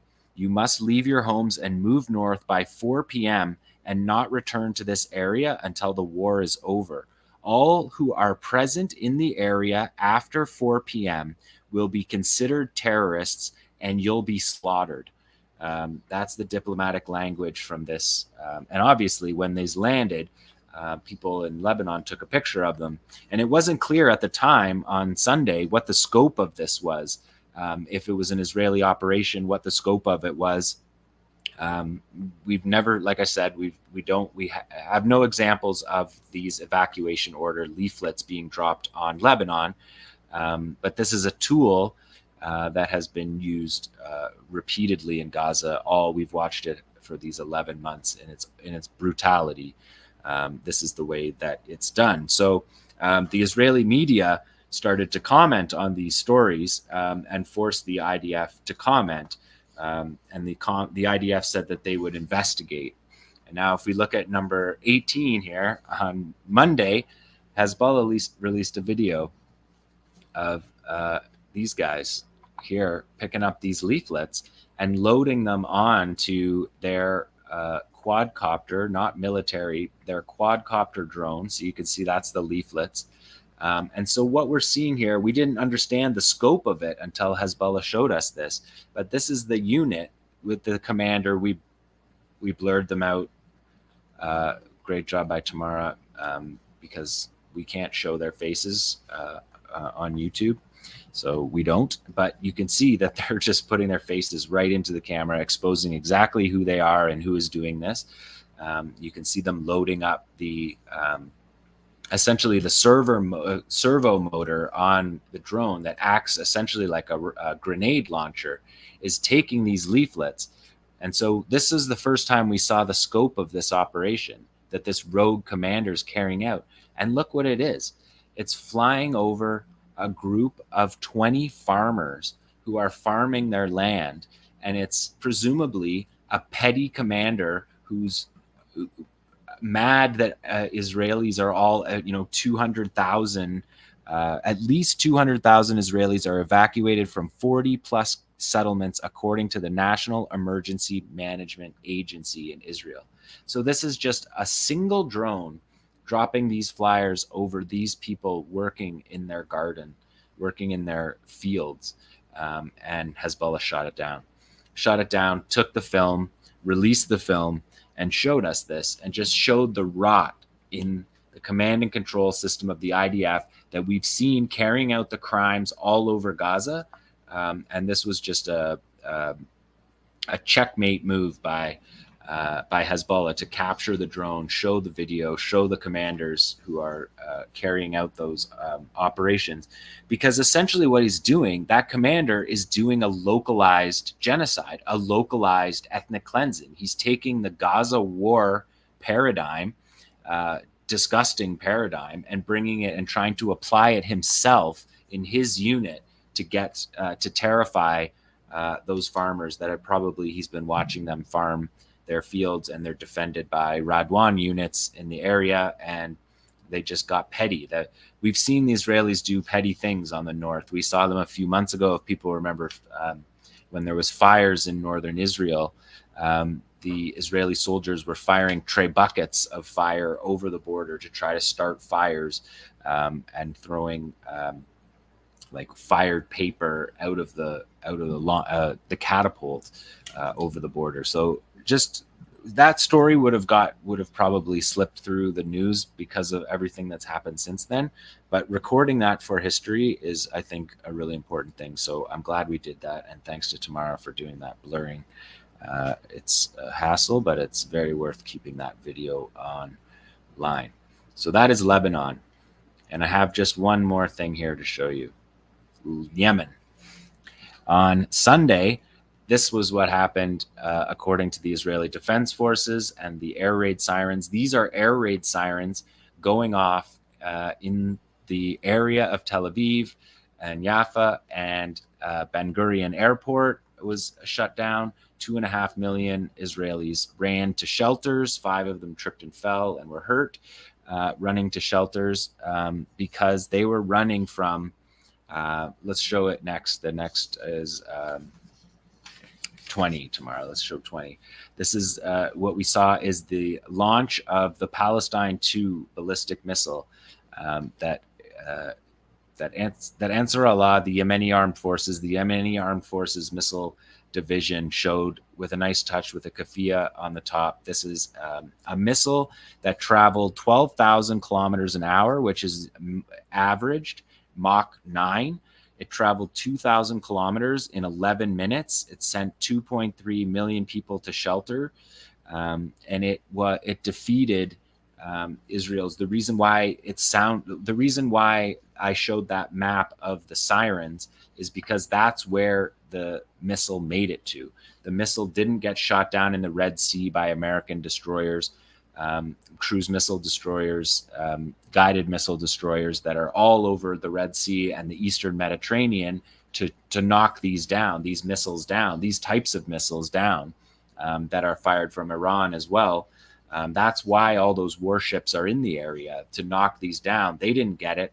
And then the missile defense array in Israel didn't get it. Its Arrow didn't get it. Its Iron Dome didn't get it. Its David Sling didn't get it. We don't have exact information about what happened, how it broke up in the air. So it's possible that it was damaged by one of the interceptor missiles. But because of the military censor in Israel, we can't really know for sure how that happened. But spokesperson Yahya Sinwar of the Yemeni Armed Forces and Ansar Allah, he spoke to it, and he said straightforwardly, this is us entering the 5th round, the fifth stage, the escalation of the battle in the Red Sea. And again, the Yemenis are demanding the end to the blockade on Gaza. And he specifically said that this is not a response to the attack on the port of Hodeidah, which was Israel's response to the Jaffa drone, also Palestinian named drone, that attacked Tel Aviv a couple months back and also made it through Israel's air defense systems. So that was interesting. And what we're looking at here is a solid fuel two-stage missile. This is an advanced ballistic missile that is that only a small number of countries have. We don't know exactly. There's some speculation about exactly what it is because it sort of fits in between 2 or 3 different types of missile systems that Iran has had. But these are being assembled in Yemen, because that's the Iranian missile program, is to give the expertise and to build these missiles out of parts that can be gotten through other supply chains than just delivering the full missile to the countries in question. And so I just want to say this part of it. We can maybe loop it a couple times while I do this tomorrow, because Yahya Sinwar, who took over after the assassination of 𝐓𝐡𝐞 𝐄𝐥𝐞𝐜, took over as the overall leader, at least temporarily, the overall leader of Hamas. The Hamas organization has a rule that the leader of the organization can't be under occupation. They have to be outside. They have to be able to operate outside of control of the Israeli military.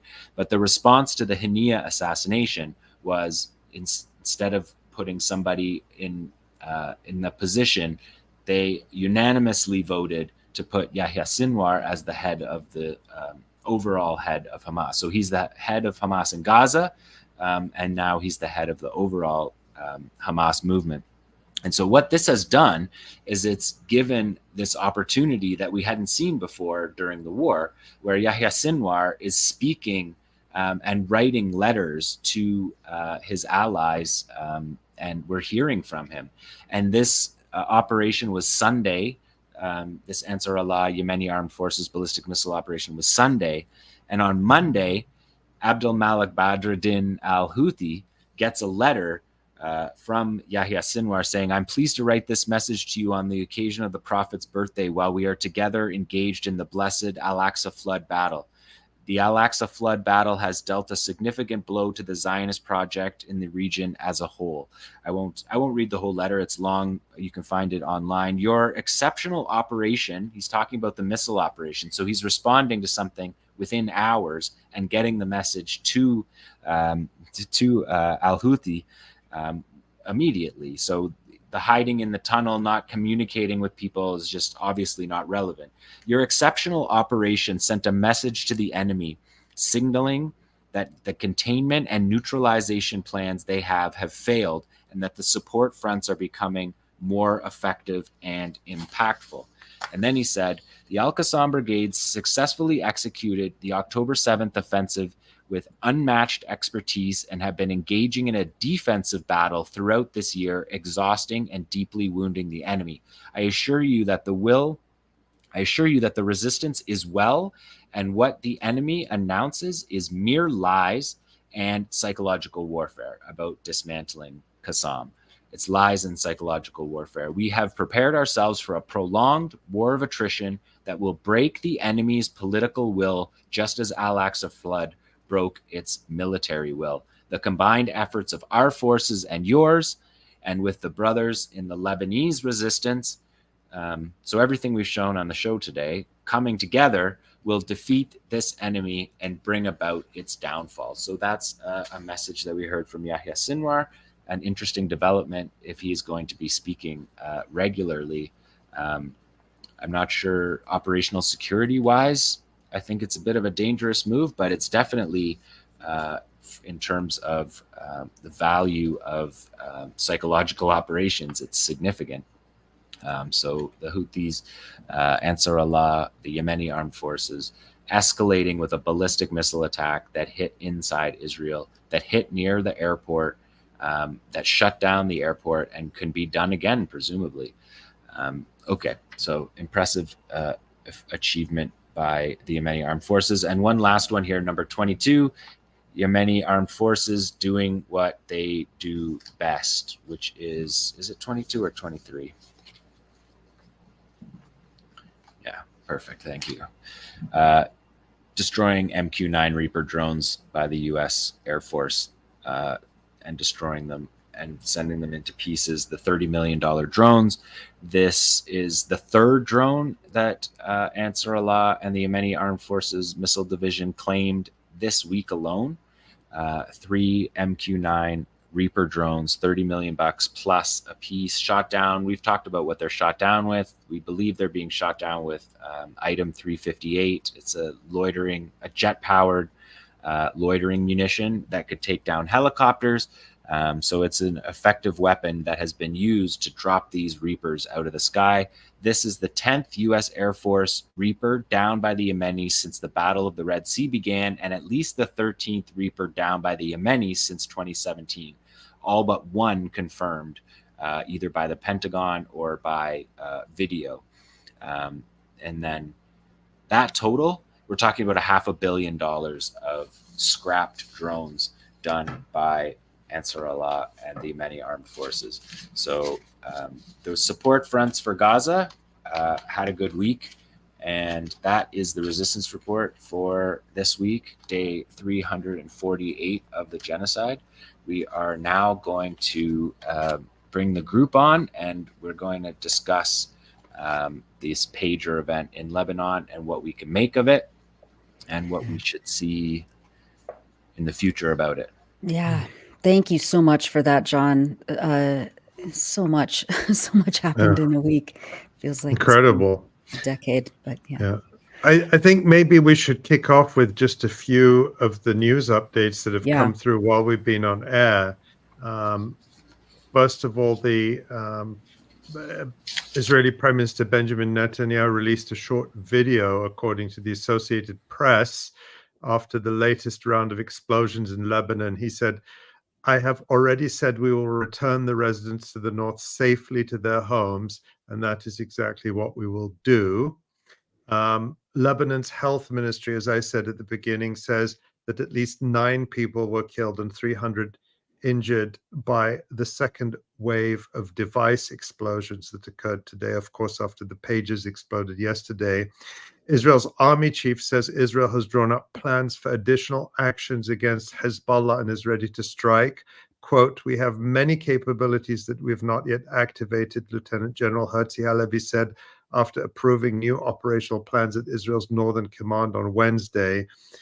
And yeah, there's more, but things are moving rapidly, and we don't know if this is the prelude. And then, of course, Yoav Gallant, the Israeli defense minister, has said that the weight of Israeli activity is moving from Gaza to the north.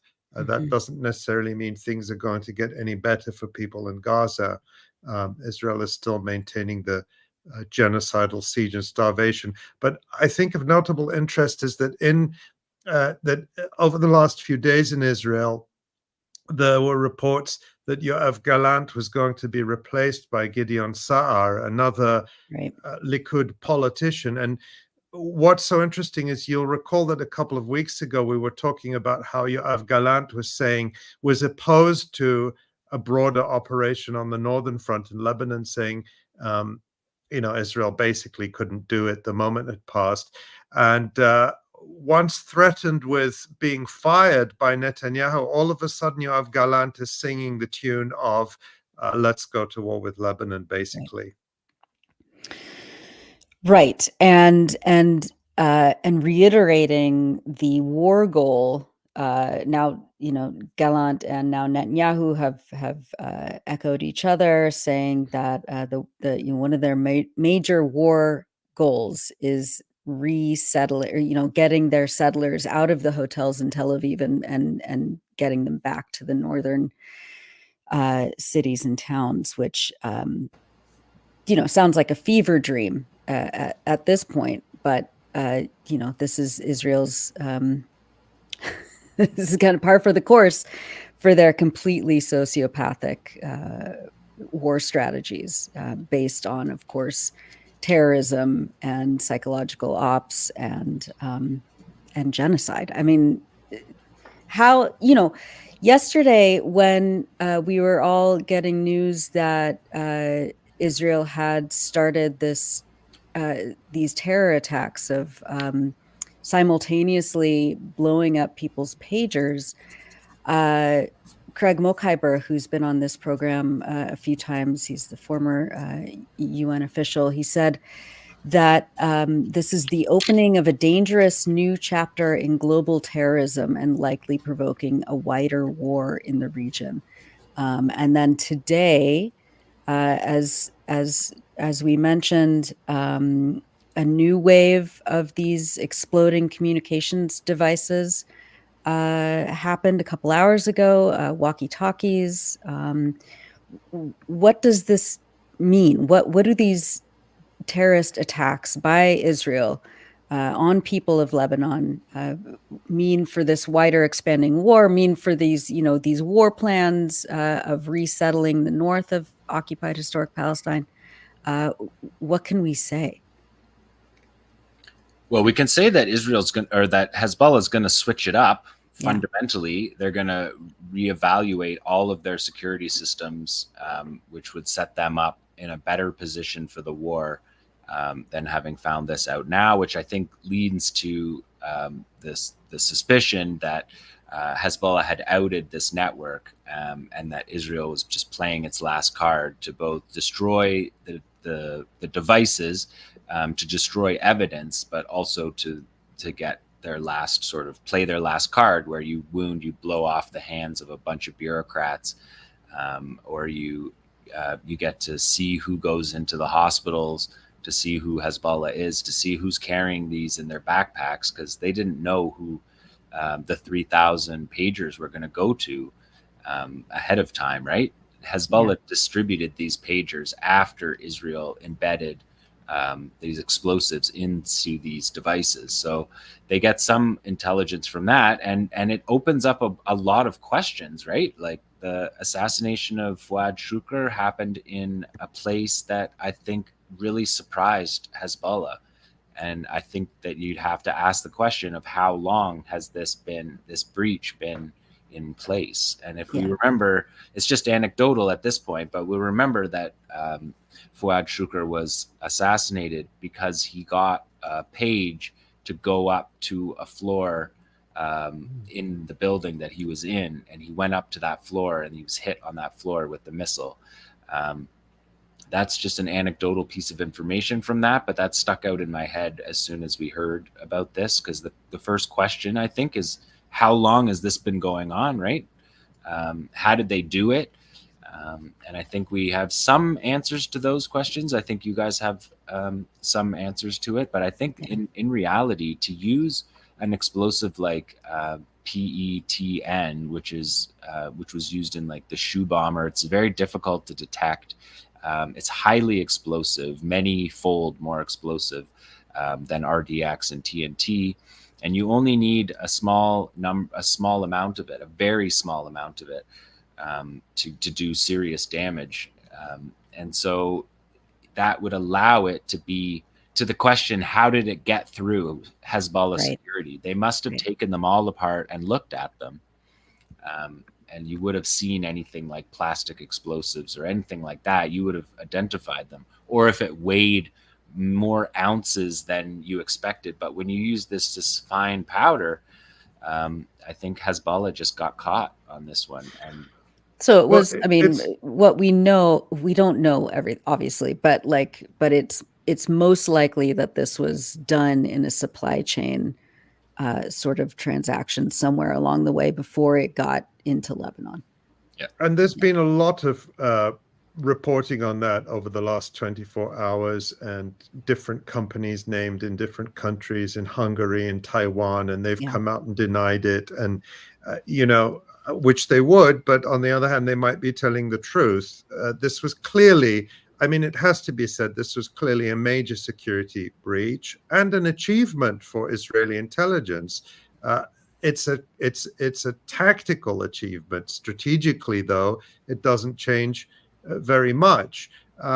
John, you were referring to the reporting from Al Monitor, which is saying that Israel, because there's been a lot of discussion about why they would do it now. Is this part of a sort of programmed and deliberate escalation, or is it, as Al Monitor is reporting, that Israel feared that Hezbollah was about to discover this breach, and they set off the devices now for fear of being exposed or to take advantage of them?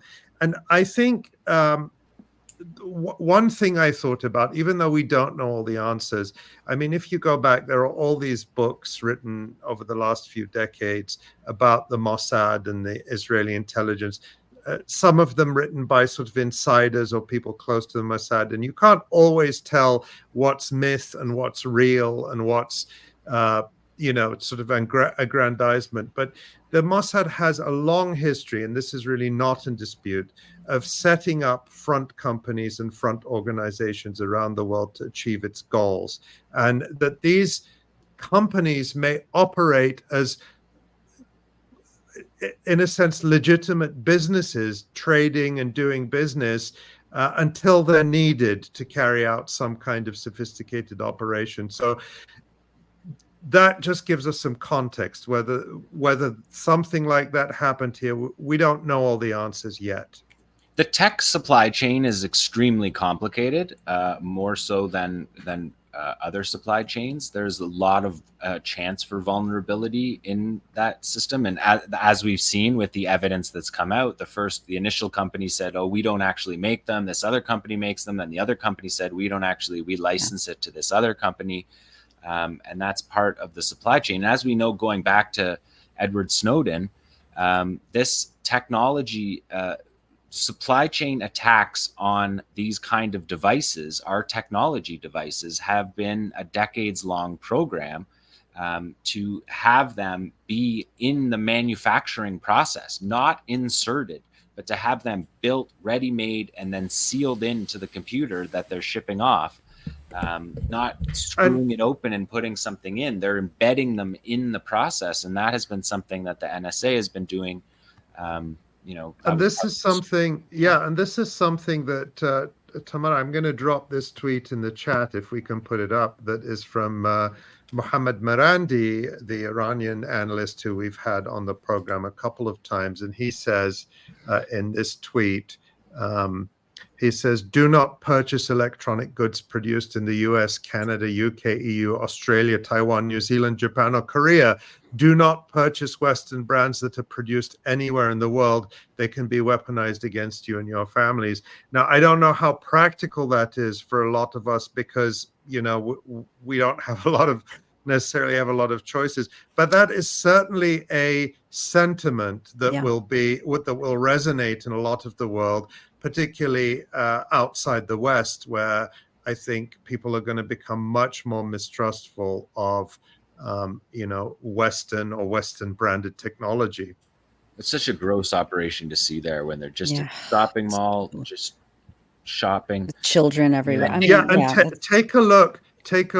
And I think this is worth showing because of just the glee we're seeing in Western media. I'll drop another tweet. Ali, can you talk about this? The way that Zionists and Israelis are talking about what happened, as well as the Western media.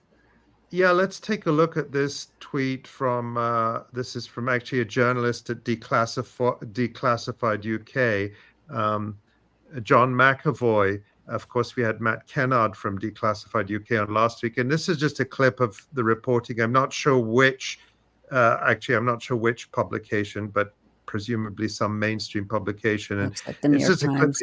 Right. Okay. That's what it was. Fatima was in the kitchen on Tuesday when a pager on the table began to beep. Her aunt said she picked up the device to bring it to her father and was holding it when it exploded, mangling her face and leaving the room covered in blood. She said Fatima was trying to take courses in English. Ms. Musawi said she loved English. So again, you can see how indiscriminate this is, even though those who are supporting this attack are trying to spin it as some very sophisticated and targeted operation. And another genre, which perhaps not so much from journalists, although there may be journalists, but you see this from a lot of supporters of Israel, is they're sort of gleefully claiming that a lot of people were castrated by this. So they're sort of reveling in this as a form of sexual violence. Do put that tweet from Layla Al-Arian back up, please, Tamara. And this makes a point that John alluded to, that Lebanon, this is, Layla, who we have also had on the live stream to talk about media coverage of the genocide. Layla, of course, who made that brilliant documentary about the genocide in Gaza for Al Jazeera, and we talked about that with her on the program. And she says she's highlighting this tweet from a Sky News journalist who's quoting a surgeon in Lebanon saying that many patients he's treating following the pager explosion have life-changing injuries, and added, it's a massacre. Whoever did this is a war criminal. And Layla comments, this is what other journalists would call really cool tech. And we've seen a lot of reporting like that, talking about how sophisticated. And here's one, the next one from Patrick Kingsley of the New York Times. That's a tweet from, let me drop this in. Yeah, there you go. Yeah. That Layla highlighted. This is from Patrick Kingsley in the New York Times. Though the attack on Tuesday was an eye-catching demonstration of Israel's technological prowess. Ugh. And so we see this kind of just awe that journalists have. And this really reminds me of a genre I'd noticed in reporting on Ukraine, on the war in Ukraine, even before the genocide in Gaza started. And Tamara, you could show that one. So this is an example from the Daily Beast. Ukrainians invent homemade war machine to gun down Russians. So there's a whole, and we can show the next one there as well. There's a whole genre. If you read this New York Times article, it's talking about how clever Ukrainians are to fit explosives to racing drones and guide them with great skill at Russian targets. And there's another one we can show, Tamara. The MacGyvered weapons in Ukraine's arsenal. So again, there's this whole genre of Western journalism that praises the ingenuity of the plucky underdog. But of course, what we've seen from John's reporting over the last year is that the local groups in the region, whether they're Palestinian or Lebanese groups, I'm not saying names to not trigger the algorithm, perhaps, are very ingenious in their use of technology, including racing drones, including what we saw right at the beginning from October 7th, being able to drop grenades from drones right onto an Israeli tank, not onto an Israeli kindergarten, onto an Israeli tank. And they are never treated this way by the Western media. No, I don't think clever has ever been applied to anything. No, and so this massive, the Ministry of Foreign Affairs, they run a site, a Twitter site that's called Israel. It's run by the Ministry of Foreign Affairs. 10 minutes after the pagers started blowing up, they put out a tweet with a row of flags that said, if you're a proud Zionist, retweet, right at that moment. Journalist with the state broadcaster, Israeli Arab affairs journalist with their Khan News state broadcaster, he put out the Hezbollah martyr posters that they put out, the dignified martyr posters that they put out right away for their lost fighters. They don't hide it like Israel. And he made a joke and put a pager on his head, like a professional state media journalist mocking an attack on largely civilians out in civilian society, They didn't send these off at at a certain time at night. They could have blown them up in many different ways, and they chose this way. They chose 3:30 p.m. when people are out of work, walking through the streets, picking up their kids from school, and then today they double tapped it at the funeral of the people who were killed the day before, and they cheer it. They're so unhinged. Yeah. And this tweet I made just a little bit before the program with some screenshots from Al Jazeera that I want to show. I put that in the live stream chat, Tamara, because again, these walkie-talkies today that blew up, and it's been reported by Al Jazeera and from Lebanese sources that these were ICOM, made by a company called ICOM V82 walkie-talkies that are used by first responders. And if we zoom in on that first image, Tamara, the one on the left, this is Carmen Joukhadar, the Al Jazeera correspondent. This was an exclusive report, and she was in the home of a rescue worker in the village of Burj Rahal in southern Lebanon. And you can see in the background there are women and children in that house. This is a house of 15 people. And in the second photo, you can see the damage caused in this house just to the right of where she's standing. And that's just a bit of it. The camera scans around, but these are stills I took of the devastation to the house by this exploding walkie-talkie, which is used by a first responder in Lebanon. It's not very clear in this image, but you can see in the bottom right there, that's his actual fireman's uniform. And you could read clearly, you can't see it in this image, but you could read clearly that he was a member of the fire brigade, and he had a walkie-talkie for his work as a fireman.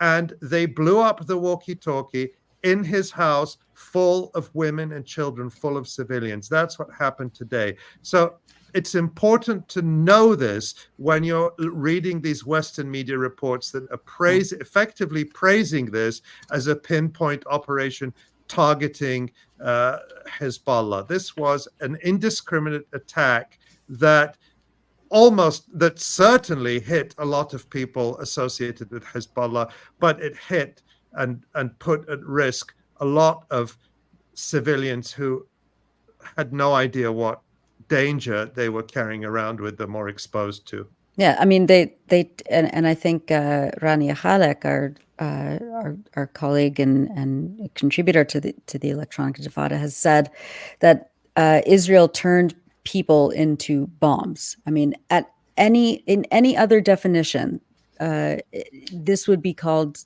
terrorism, state terrorism. And yet the New York Times, the New York Post, Wall Street Journal, they're all saying, wow, yeah, like as you said, what a plucky, ingenious, innovative, clever, operation by Israel. On that, Tamara, if you could put up the TRT World graphic, we can see the illustration of that, like just exactly how people were turned into walking bombs. Look, these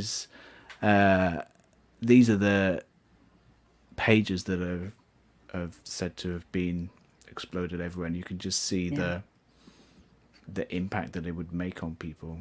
Yeah, and this is said to be the company. This is the Taiwanese company, which has denied that it came from them. But I guess we'll learn more about that in the coming days. Well, Ali, I also wanted to ask you kind of analytically, like the reactions on social media by the Israeli public to this. I thought you had a lot of interesting insight into that. It's clear, like with the assassinations of Fuad Shukr and Ismail Haniyeh, that Israelis, including Israeli leaders, not just the public, see these types of attacks as achievements in themselves, as victories in themselves. What they don't point to is any kind of strategic vision. I mean, the assassinations of Fuad Shukr, the murder of Ismail Haniyeh, these attacks are clearly tactical successes on Israel's part. I don't think anyone could deny that. But, as our colleague Maureen Claire Murphy asked in a recent analysis, a brilliant analysis that she wrote at the Electronic Intifada, what is Israel's end game? Where do they lead? There is no logical connection between these actions and Israel becoming, a safe, secure country for the people who live in it. There's no way that this type of operation is going to bring Israeli settlers back to the north, as Netanyahu says, and nor would any kind of conventional war. It would only ensure that more Israelis have to leave their homes. So what is Israel's strategic vision other than just to spread murder and mayhem and to escalate in the hope perhaps that the United States will be drawn in? And the U.S. officials, although, let's be clear, they enable and assist all of Israel's crimes, at the same time, they're saying escalation to a full-scale war with Lebanon would not serve Israel. They don't seem to have any faith that the Israeli military would do any better against Hezbollah than it did in 2006. It would almost certainly do a lot worse. And, the Israeli military, I know that they were outside John's deadline for today, but there were probably John will talk about them next week. But we saw operations from Qassam in eastern Rafah today, attacking troop carriers, destroying and capturing a D9 bulldozer. This is in eastern Rafah, the first part of Rafah that the Israeli military entered. When was that, John? 4 months ago? After. Oh, you're muted. Yeah, May 7th. May 7th.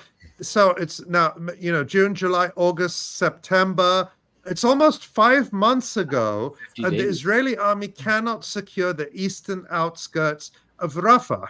How are they going to do against Hezbollah? So that's the question: is what's the strategic vision? And remember, the U.S. said, Rafah, don't go into Rafah. Right, it was a red line. Yeah. Said it's a red line. Well, they're saying the same about Lebanon now. They're saying that don't launch a full-scale war with Lebanon. But is that going to stop Israel? Is that going to stop this conflagration getting bigger and bigger? History doesn't suggest it will. Right. Yeah. All right. Is there anything else that we know? Any other analyses that we can kind of offer at this chaotic time about what's happening in Lebanon? And as you mentioned, John, the Sayyid Hassan Nasrallah, the head of Hezbollah, was already scheduled to speak tomorrow. The escalation is anything can happen between now and then. But what should we be watching maybe right now? Well, it didn't seem to me that those were assassination devices. Those seemed to me to be kill switch devices that would injure people and are sick and terrorism. But they didn't seem like assassination devices. They seemed to be built in a way that, the numbers, they killed children. They probably killed a few people that were in, a compromising position or hit them in a certain way. But out of 3,800 of these to go off, the kill numbers are low. So it does seem to me as though they were in the network getting the data, and then this is their kill switch to destroy the device, to destroy the way that the device was built and how it worked, so that when Hezbollah, which is immediately started reconstructing what's going on here, or maybe, as we've said a couple times, that Hezbollah outed it and that this was their last chance. Their last chance is they're not going to get any more good data. And so what they do is they blow up all of the pagers, and then you track and see who goes to what hospitals. You track and see which person you didn't think was Hezbollah or would have a Hezbollah pager. But the people that we're seeing, we're seeing bureaucrats. We're not seeing maybe medics, they're hiding. Yeah, medics. We're seeing people on buses and in grocery stores. We're not seeing Radwan forces on the front line being assassinated and having a deadly impact. There has been some impact of assassinations that this seems to suggest that they have been in the system and the system worked. I think the assassination of Fouad Shukr is right from the minute it happened. We were, how did that happen? Because that system is supposed to be airtight, and it didn't appear to be airtight. But yeah, Hezbollah is just going to react to that and change up all of their systems. So Israel loses whatever advantage they had by tracking that data. Maybe they've tracked the data to particular launch sites, to particular to people that they didn't know were connected to who or who. But once you shake that system up, that information is degraded in value. And then to just do it on the second day with the walkie-talkies just seems like Israel trying to be that, like, mad dog in the Middle East, right? Like so crazy that you don't want to mess with them, that thing that they've been doing for 50 or 75 years. And it doesn't work, though. I mean, it doesn't work. That's the point, opposite, right? The point you it does the opposite. I mean, this is the point, is that the madder a dog Israel makes itself, the greater the determination of people in the region to get it out of the region, like a Rhodesia or like an apartheid South Africa. That this is a foreign entity that has no place here, that we can never be safe, we can never develop peacefully while this enemy is among us. That is the conviction that grows, and you have to put this in that bigger context, that the resistance has never been stronger. Yes, as Hassan Nasrallah, the leader of Hezbollah, said in his speech a few weeks ago, we're not at the same level him speaking for Hezbollah, that Hezbollah is not at the same military level. We don't have parity with Israel. And I commented at the time that I thought it was interesting that he emphasized that, because I think he wanted to give people a sort of a reality check about expectations. That doesn't in any way limit the determination of the resistance, and it is clearly making advances all the time. But my point here is that the bet on accommodating Israel and saying, okay, let's just let bygones be bygones and have the Abraham Accords and we all sign peace treaties, that's just not a viable strategy. And the regimes that have done that are feeling, increasingly uncomfortable, let's say, because the people are with the resistance across the region. I mean, of course, there are always, within every society, there's a class of people or a segment of the society whose interests are tied to the, imperial or neo-imperial power. That's a given. But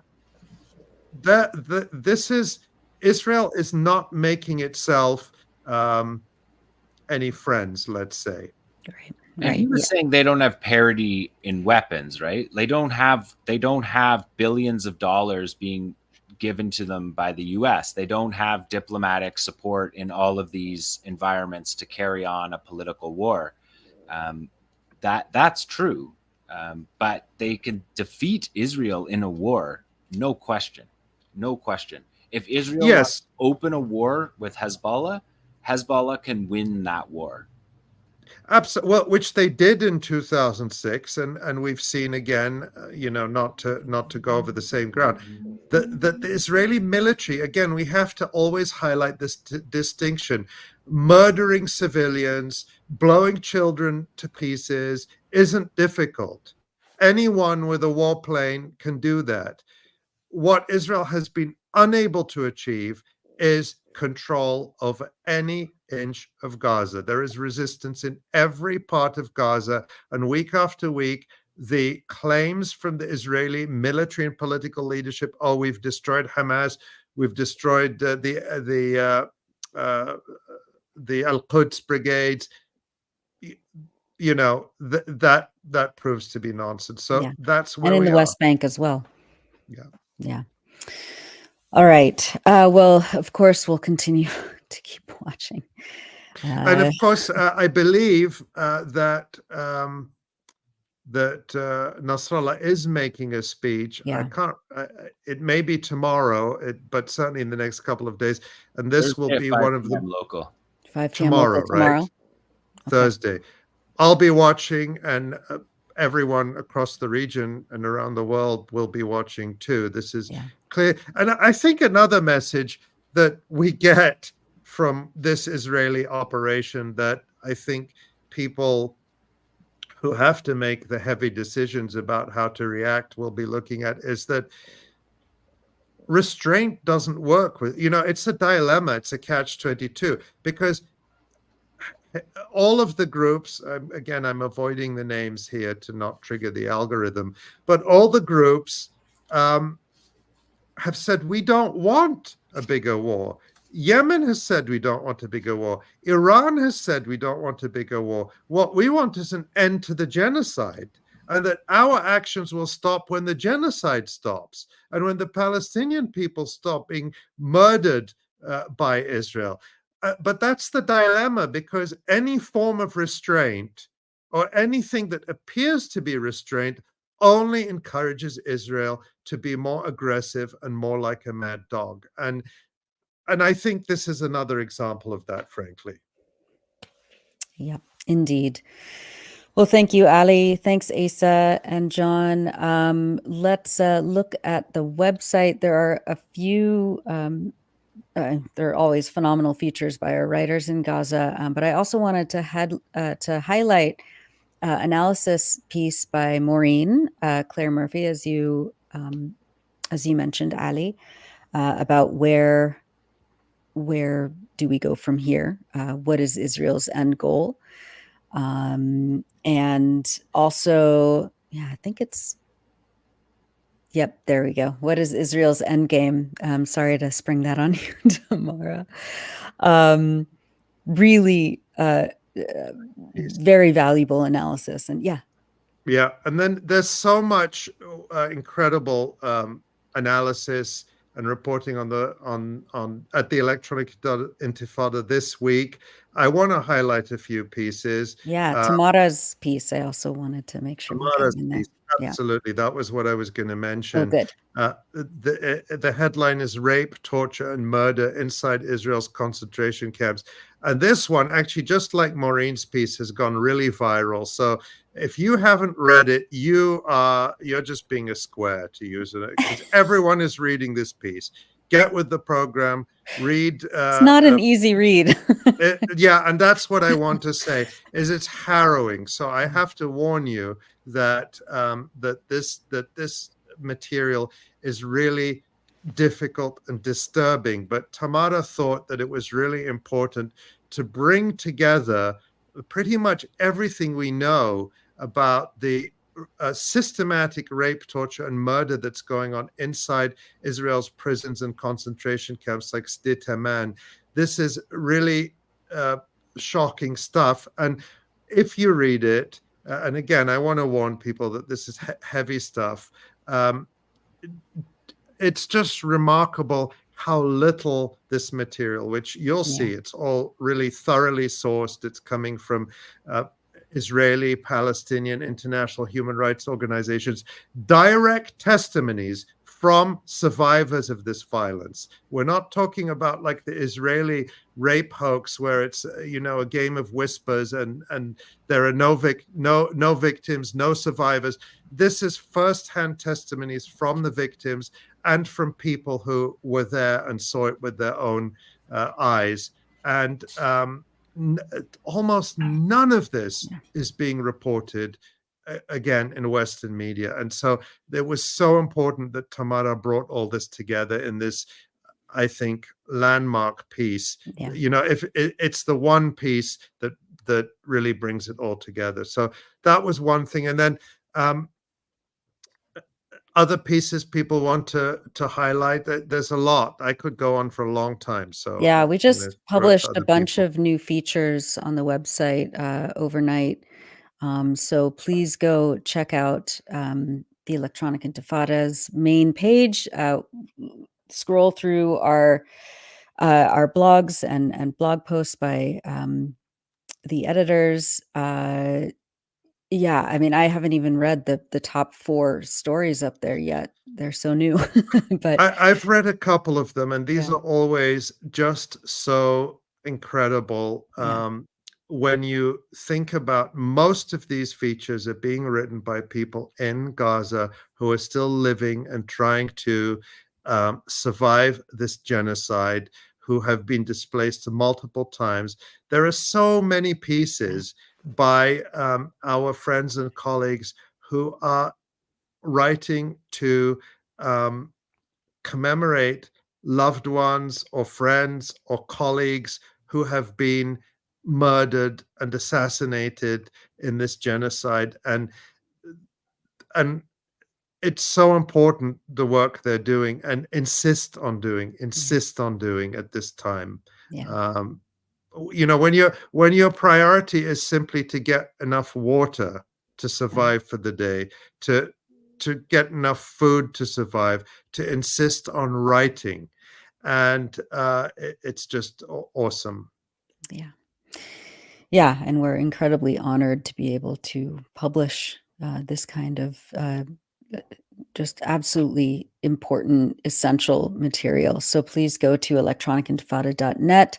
Check out our latest features, op-eds, blog posts, standalone episodes of the Electronic Intifada podcast. And if you haven't already, please sign up for our email list. That's the best way to get in touch with you as we are fighting the censors at various corporate media platforms.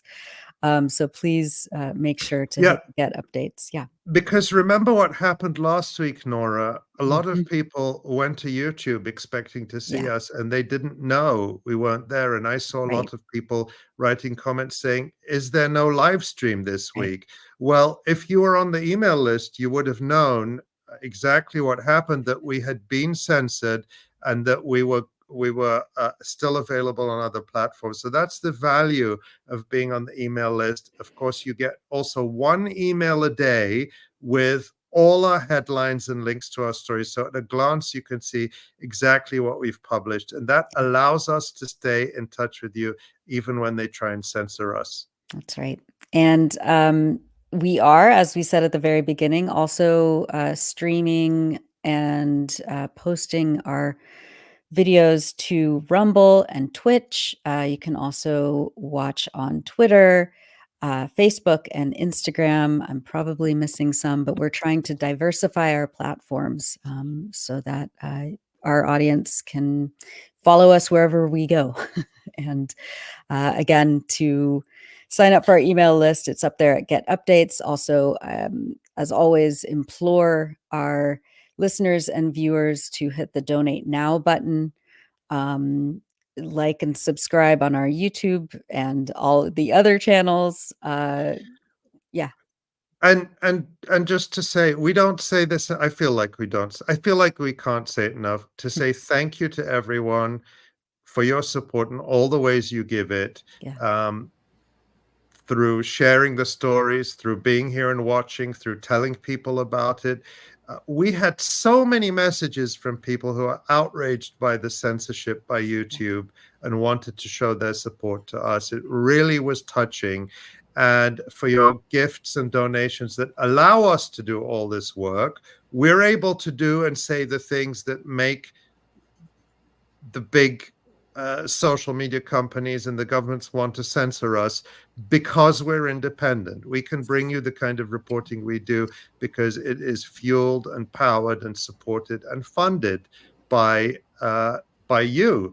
And we're able to pay all our writers in Gaza because of support from our readers. So it's also a way that we directly help to sustain people who are trying to survive this genocide. It's very, very important.